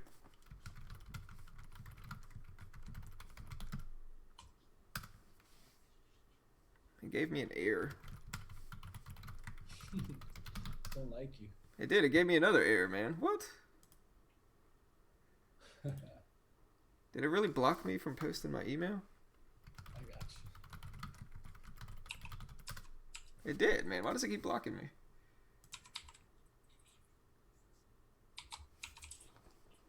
Beginner trading, right?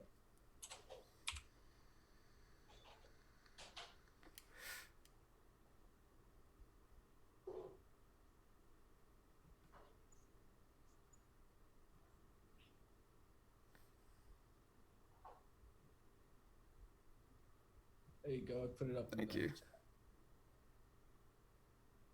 There you go, guys. Seeing this weight down. Come on down to me, HTZ. Because regardless, I'm going to be profitable for the day. I'm just trying to hit my target, my last target.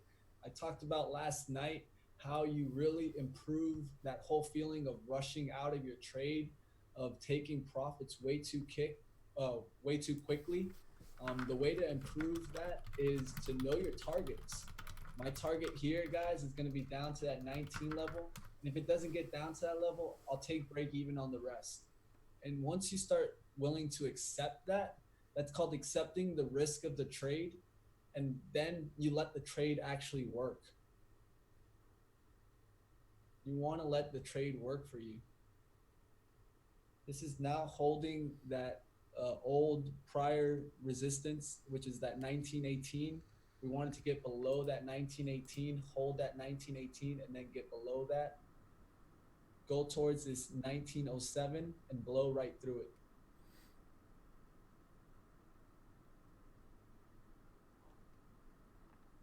What's happening here, guys? That 1918 price level is becoming an importance. It's coming to importance because of its prior resistance. That's why we always talk about key levels. And I'm not going to say I told you so, but I told you so with NIHD. I think faded down to 6.7 or 6.80. Nice little 20 cents I'm there. not gonna say it, but I'll say it. I'm not gonna say I told you so with NIHD, but it was a pretty fade, and I told you so. Cronny Cron getting down there. It's starting to look interesting. What's Same up, dude. Days Boy? Yeah, man. My strategy is really more of the VWAP fade, but the VWAP rejection is very similar, and it's a very similar strategy. But as you could see, like this was my fifth green day in a row. Um, Fifth green day in a row. Definitely missed some profits with AMRN, but hey, green is green. But fifth green day in a row. Been doing pretty well the last week. Haven't had a losing day in over a week of my trading. So, I'm happy with how my trading's been. And, it's not just about the strategies, though. It's about risk and reward, calculating those, understanding your risk, using pre-market support and resistance, and more.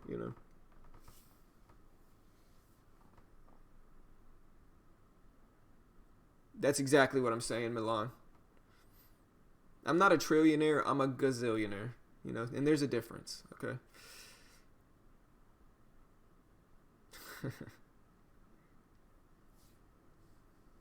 Yeah, I was gonna ask you to put your profit and loss up, but nice trade, man. There you go. Beautiful Yeah, scaling moves. it's something that I don't really like to do. Like I tell you guys, I have it, but it's right above me. Above me helps me only pay attention to this screen. If I pay attention to this screen, I'm usually going to trade well. The moment I look up and I start paying attention to that realized and unrealized, emotions start swinging. You start feeling with your emotion more than feeling with your trade. Take the trade execution part of it. Don't worry about the money. The money will come when you're done with the trade. Right. And the real key Oh, it is signed me out of YouTube. Sorry, man. That's what happened. It signed me out of YouTube. the real key is this unrealized, guys. This unrealized area, it's fake. It's unrealized. It's potential money. And what does potential money do to us? It creates FOMO. Yes, sir. So don't have that FOMO. Don't rely your emotions on what your unrealized or realized is telling you. Rely your emotions on the chart pattern and the way your trade's supposed to go. 100%. If you do that, you'll be relaxed. Like right now, I'm just hanging out. Either I'm gonna get my last target, or I'm gonna let this trade come up, break me out, and I'll take my $35, guys. And this is when trading starts being less stressful. Too many traders are out there just literally sweating bricks, like dripping. You probably got the nice pit stains and everything. And the reason that is, the reason that comes from is because you're over trying to analyze your trades. If you try to over analyze, you end up over trading, you end up hesitating. All the trading mistakes, they just come back into play. My boy said sweating bricks, pit stains. I'm just messing with you, man. Nice trade, though. Really nice trade. This is what, Mitch and I have really learned the VWAP fade, VWAP projection, but this is the real, pro way to approach it. Is how Mitch did this, right? And this is what Mitch and I have to work on is that, any significant move back to the VWAP, you can add your sizing right back, sell again. Any move back to the VWAP, you can add it back, and just keep doing that until it doesn't work. Just racking up profits until it doesn't work. That's the real way to approach these strategies. That's how the pros do. Hey, and that's how you got to do it, bro. At the end of the day, look what came in right now, guys. Volume, time and sales, guys. 21,500 shares in one order at 19.15. What are we going to do here, guys? What we're going to do is we're going to hold that VWAP as now our break even. And if we won't let it get back above VWAP, why? Because that will determine it to be bullish. But since we have sizing here, guys, we're going to let this trade try to break down, see if that was a 19.15 short or if that was what I call a bag holder, guys. A lot of times we get bag holders at the bottom and they can make the trade just turn around on you. So what I'm going to do is I'm going to protect myself, use that VWAP as an indicator of bearish and bullish. And if it gets above that VWAP, I'll get out. If it stays below it, we can go ahead and keep taking this trade. No, Netron, that is fear of blanking up, is what that stands for. Instead of FOMO, fear of missing out, that's fear of messing up, but not messing, you know. Sounds like you guys are ordering some Chinese or some. It's fear of messing up, you know. But shout out to Trade Ideas. Trade Ideas is nice enough to let Mitch and I stream their scans. If you're interested in a scanner and like the ones we have here, you can check out Trade Ideas. Really awesome scanner. Lets you do a lot of different stuff. Really customizable. Makes my morning super easy. And like I said, they're a cool enough company to actually let me stream their scans. And so I'll go ahead and post their link if anybody's interested in checking out Trade Ideas. There's the link. All right, guys, 33s, and I'll probably just go ahead and end this trade. I want to go ahead and not stick around for that 37 breakout. If it does get above 37s, it will be a breakout and get up there to that 1960 here. Reason being is we're getting a lot of hold and buying. Something happened here in the 1915s where there was a rejection of this small term pattern where it should have broke down. And now what we need to do is we need to respect the VWAP. The VWAP indicator always determines bullish and bearish. That's really the key of the VWAP. And what we're trying to do here is always be on the downside of the VWAP. I took risk above the VWAP, but was able to get the stock immediately below the VWAP, giving me increasing odds and increasing risk to reward. And this is really what you need to do as a trader is always put yourself in the best position. The best position trader is the one that wins. It's not the smartest one. For sure. Yeah, so Frank, what's going on is TEFs implemented a new rule where there's a 3-cent spread. And so limit orders are substantially harder to get hit now with TEFs. But market orders almost work exact. Since it's CFD trading, I definitely wouldn't recommend using market orders on a conventional broker. But since TEFs is CFD trading, as you can see by my trades, I get filled within 1 or 2 cents with a market order. And so they tweaked limit orders to where they don't get hit as much. But market orders, they tweak that as well so that you actually get filled better with market orders. And like I said, since it's CFD trading, it doesn't make that much of a difference. But I wouldn't recommend it with a conventional broker. All right, guys, just got to watch it right here, guys. It's going to make either a quick rejection here and just slap right back down underneath the VWAP, or it's going to start filling on that 33 side. If it fills on the 33 side, we're just going to go ahead and get out of this trade, protect our profit, take our gain, and get on out of the market. VOD ended up squeezing up. Oh, Cron looking interesting. I'm telling you, I would watch that one. It's interesting for sure. It hit 34s. It's 33s. There was a short there at 1930. It's someone doing the same thing I'm doing, adding up there. So I'm seeing the sizing right here on the level 2, 20 at 1933. All right, it got filled there. Got to be careful here, guys.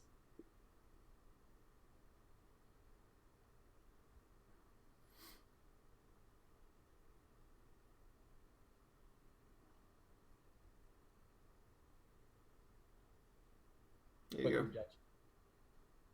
So now what we're seeing is that important price level, guys, right there. What was the price there? 34s. We're still in the green. We're at 1938. That's why I'm not stressing about this trade. If I get out of this trade, break even, or even lose a cent or two, I'm okay. So don't stress. Dude, it did it again. It signed me out again. What is going on, man? No, it's freaking me out here. Somebody's like trying to. Yeah, sign me out again. See those 34s close, guys? Oh, gotta cancel this price here.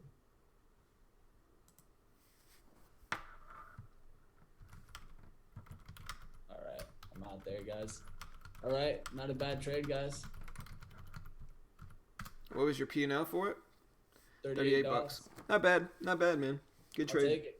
I'll take it, you guys. You know, it's not the biggest trade, but what happened was we get a swing here, guys. A swing. What can this do now, guys? This could really break out here, guys.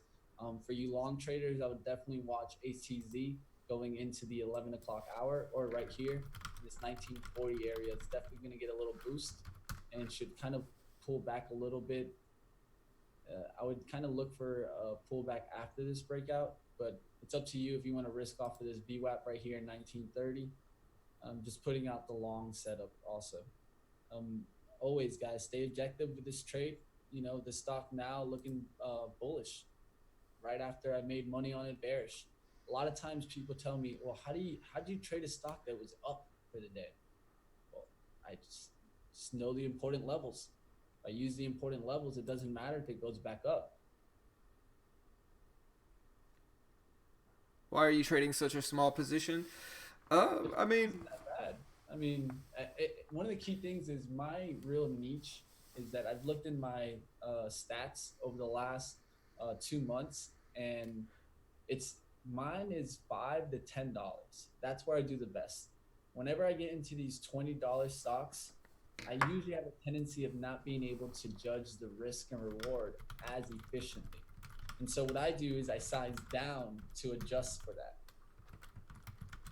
My normal positions have been at 500 shares. This position was only a 200 share position, but I was able to come in and out of it, and that's really what matters. You know, with higher price stocks, you're gonna move more because just percentage wise, and that's what you want to do.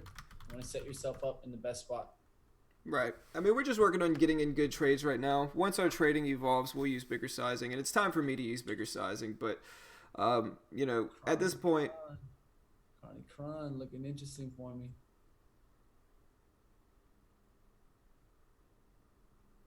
All right, let me see this stuff. oh no, I get it, Michael. Like I said, man. It's a reasonable question. You know what I mean? I'm not gonna get mad at you for asking. All right. Yeah, making more working at McDonald's. That was maybe a little rude. Rude, but no, I get it though. The point is that I'm not trying to go crazy. I'm just taking small sizing, building up consistency. The week before last was a tough week, and prior to that, I was using a little bit larger sizing, and so I just have to scale back in. Mitch typically actually used bigger sizing. He might have taken smaller sizing today, but Mitch usually uses 400 or 500 shares in his trades, and that's kind of where I'm trying to work my way back up to. But no, I get it, man. At this point, like I said, it doesn't really matter how much you make. It just matters whether you're getting in good trades, and that's what we're trying to do here. But reasonable question for sure. Oh, no, you're good, Michael. No, listen, man, I get it. You're just messing with me, bro.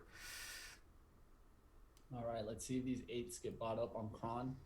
Really interested here on this chart on Kron. It definitely has some potential here to make money. Just trying to figure what's going to happen here on this eights. I haven't been able to watch the time and sales much in this stock, so I want to see how the time and sales reacts at that 8 level. Yeah, for sure, Peter. Listen, man, I know I'm like that, man. It's one of the toughest things. Like, right, like if you look at my stats, you can see my stats on TraderView, and at this point, I have to work my way up to bigger sizing. You know, I have to. Like, my trades today have been great. Or my trading the last week has been great. You could see, this is my trades from the last week in trading. And so I like my stats. My stats are decent, you know. We went over this yesterday. One thing I'm really proud of with these stats from last week is that my average hold time for a winning trade was 41 minutes. Compared to my average hold time for a losing trade was only 14 minutes. Last week I had 75% accuracy, so a good number of accuracy. My largest gain was twice as big as my largest loss, so good risk reward for the most part. But this is the biggest thing when we reviewed these in our last few classes, this was the biggest hole in my game. My average winning trade was $16.83. My average losing trade was $14. And when we reviewed my trades from last week, we boiled this down to me jumping in too early. You know, with the VWAP fade, if you don't wait for your entry at the exact spot you're looking for, your risk and reward is going to be affected by it. And so something I was doing last week, even though it was a great week, I didn't have one losing day last week, but something I was doing is that I was jumping in too early. I was scared to miss the move in those trades. And so my average win versus average loss reflects that. And so if that's a hole in my game, that's the one I need to fix at this point. But yeah, for sure, it's time to use bigger sizing, man. It's tough, man. I've been in a habit of using 1 and 200 shares lately, and it's tough to break the habit, but it's time for sure. My trading's been on point. You know, this is my 5th green day in a row. I had no losing days last week, and so it's time. I've always said, help me with that, guys. If you see me trying to take small sizing, yell at me. You know, I gotta work my way up to it, but.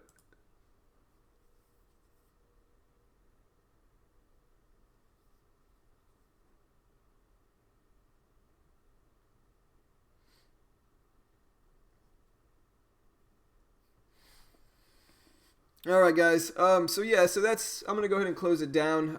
Mitch and I both had 2 green trades, so definitely happy with that. I'll go ahead and post my links. If anybody's interested in signing up to TradeNet, I have a link that gets you 10% off. There's been a lot of drama with TradeNet lately, but if you're interested in signing up and you appreciate this content, want to help support the channel, this link gets you 10% off. I make a small commission from it, but it's one of the ways we keep the live stream free, and so you can go check out the link if you're interested in that.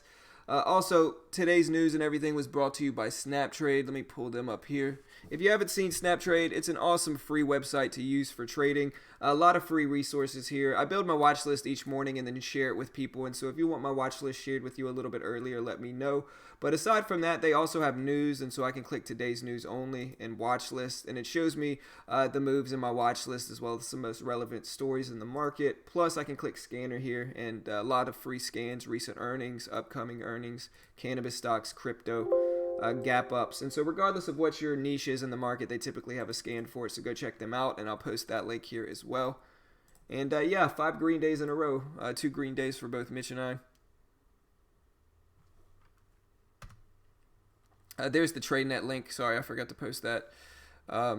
Yeah, it's $15 a month. And so listen, the way TradeNet works is that you pay for it. You're paying for it. It's not a deposit. You're paying for that package. Right, and so for the intro package, it's typically $500. If you go through my link, it's $450. But with that, they give you $14,000 in buying power, and there's a $700 max loss. Right, and so if you go under $13,300, they close your account down. In any profit over the $14K they give you, there's a 70-30 profit split. So if I bring it up to $15K, I keep $700, they keep $300. And so it's kind of like a prop firm is really what it is. It's kind of like a prop firm, you know. They give you buying power. You got to pay a little bit for the buying power.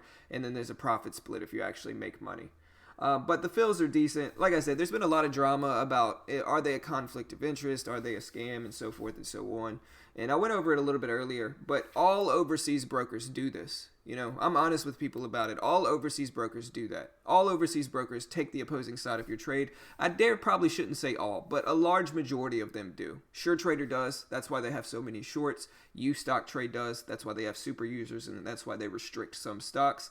And so it's somewhat of a necessary evil in the trading world is these overseas brokers. But if they pay out, they pay out. And at least TradeNet's not charging you, you know, $200 a month to use their platform. It's $15, and the commissions are cheap, and anything I can trade, I can short. My biggest flaw of TradeNet, my biggest problem with TradeNet and TEFs, which is their partnering broker, is that some stocks are not tradable. That's my biggest pet peeve about TEFs, is that a lot of stocks, specifically stocks under $5, are not tradable. And so you do want to understand that as well. And so like I said, I'm not trying to be dishonest. I'm probably one of the most honest people you hear talk about TradeNet. And so that's what it is. If you're interested, you can go through my link. I appreciate it. And go check out SnapTrade as well. I'll post that link here as well. Free scanner, free website to check out. So anyways, guys, that's it for today. I'm going to go ahead and close it down. And yeah, not too shabby. I'll definitely take today. We'll see if I can get green 6 days tomorrow. We'll see if I can get 6 days of green trades, 6 green days in a row. We'll see how that goes tomorrow, but Wednesdays are kind of like my kryptonite, so I'm going to be careful tomorrow, but we'll see. We'll see how that works out. Appreciate all the new subs today. And yeah, guys, have a good day. I'll see you all later. Oh yeah, also, we're doing that free class. We're doing free classes for the next 2 days. And so if you're interested in that and you want to join us in our free classes, you don't have to sign up, pay anything or anything like that. Just email me at beginnertrading@gmail.com, and I'll send you the class link a few minutes before class starts. And so go check that out. Which one is the best? That is all subjective, Don. It's all subjective, man. You know, they both have their pros and cons. TEFs has TradeNet and TEFs has substantially cheaper commissions and a cheaper platform, but SureTrader probably has a better platform. I like the DOS platform. SureTrader doesn't have a profit split, and so I don't want to interrupt you, John. I just want to transparent. I always like to be transparent. I'm in on here on Cron. I'm risking off of 810 here. 810 guys have an entry here of $8. Like you jumped in one. You're in another trade. Yeah, I'm in. I All just right. want to tell it to everybody. We might close the stream down here, but I at least want to put it out there so no one thinks that, I'm trying to hide a trade or anything. I'm in Cron here, guys, at 8, risking off at 810 here, trying to let it break down this wedge here. If it breaks down through 8 here, I really think I'll get a nice wash. Like the levels that it rejected from again, and that way I can hold right off of there, 8-10 cent risk, and I'll be fine with this trade. Yeah, what do you guys think? You want me to leave it up, watch Mitch's trade, or you want me to close it down? I'm sure y'all probably want me to leave it up, so I can.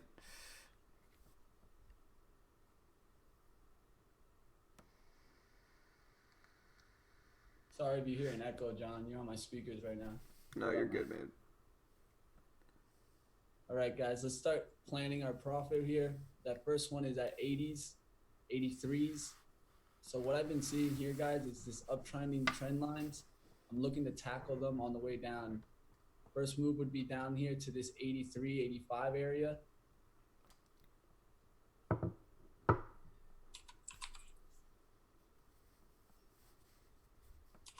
For sure, Matthew. I'll get back to you, man. Like I said, even if you can't make it to our free classes in the next 2 days, if you send me your email, I will send you the replay of the classes.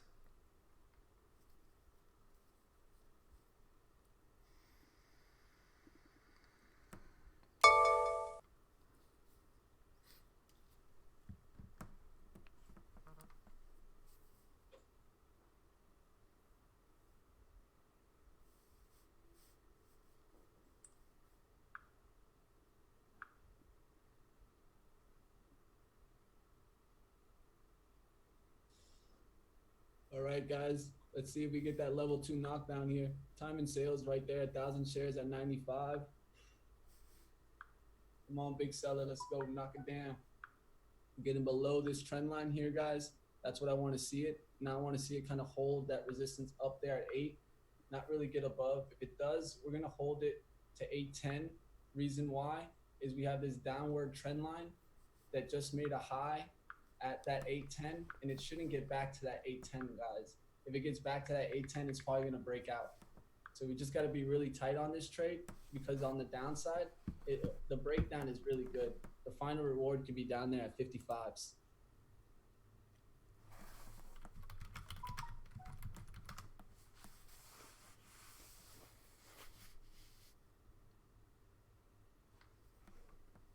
What's your entry? 18. 8? Okay. I had to get in. I tried to get in with a limit at 803. Wasn't letting me into the trade, so I just took the market. Yeah, I mean, that's what I've been doing. It's where, I mean, people are going to hate on market orders. And like I said, I really don't suggest using market orders on a conventional regular broker just because they're pretty dangerous to use. Do I see the bid bigger than the ask on your level 2? Yeah, you do see it. Weird. Yeah. You just got to be tight here, guys. That's all it is. There we go. It's straightened up.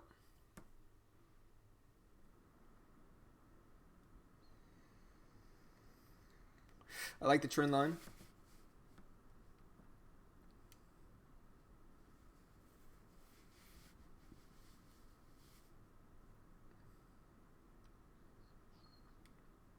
Just got to be tight here, guys.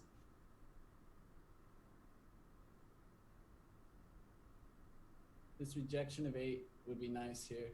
It just kind of just swings back. You have to be tight on it on this plus side, guys. Just what you don't want to see is big sizing jump in on the ask and push it above that 810. Remember, this is where now our risk is essentially right here. Put a horizontal line so you could see where it is and kind of estimate where it is and why I use that as my risk level. I really saw this trade a lot, and as John was talking the last probably 5-10 minutes, I was watching that move to 810. And once I saw that rejection of 810, that's when I really decided that It's time for this stock to either it's going to break down right here, give me that profit, or it's going to come back up and get on out. I'll get on out of this trade. That's all you can do is just set yourself up. I feel like I set myself up right in this trade. The reason why is, as you guys can see, I'm just kind of hanging around here. And when you hang around, you're usually in at least not a bad position. When you're in immediate red is when you're kind of worried. That's when you got to kind of be on the defensive. So we just don't want to see these 805s, 812s. You see the next level there. You want to see this rejection come down. Boom, there's 799s. Let's see it get smacked down on the time and sales. If a big seller comes in and hits this, it's going to knock down.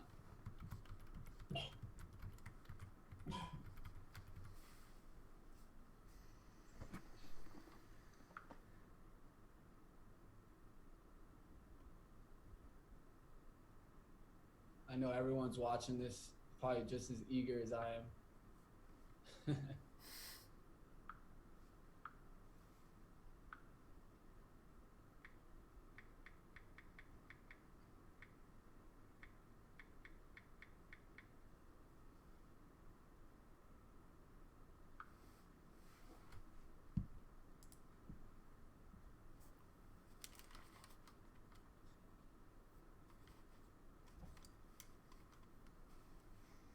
All right, we created a high here, really. We want this time to get right back down below 8 now.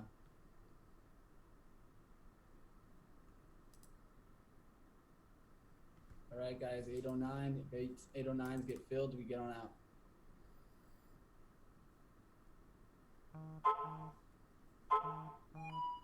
This is where I hold my buy button, guys. I literally am holding it. If I have to get out, I'll get on out, guys. Yeah, that's what I do too.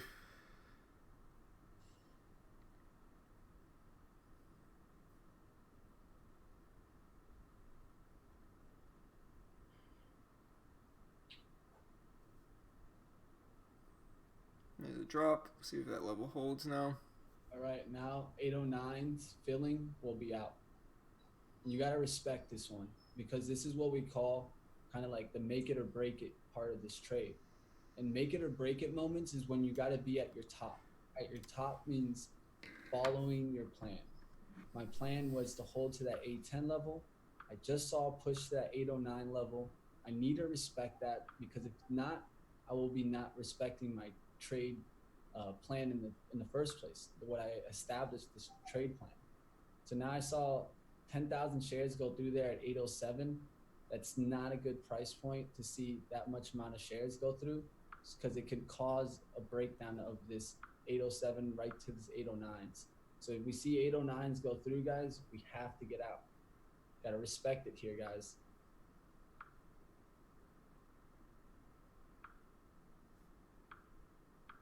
Eight tens, I'm out. All right, guys. It's just a simple loss, and that's what it'll go down as. That's what it'll be. End of day down just a little bit, not too much. Took my wrist shot, and if you wanted to, you could flip target on this, but I don't like flip trading.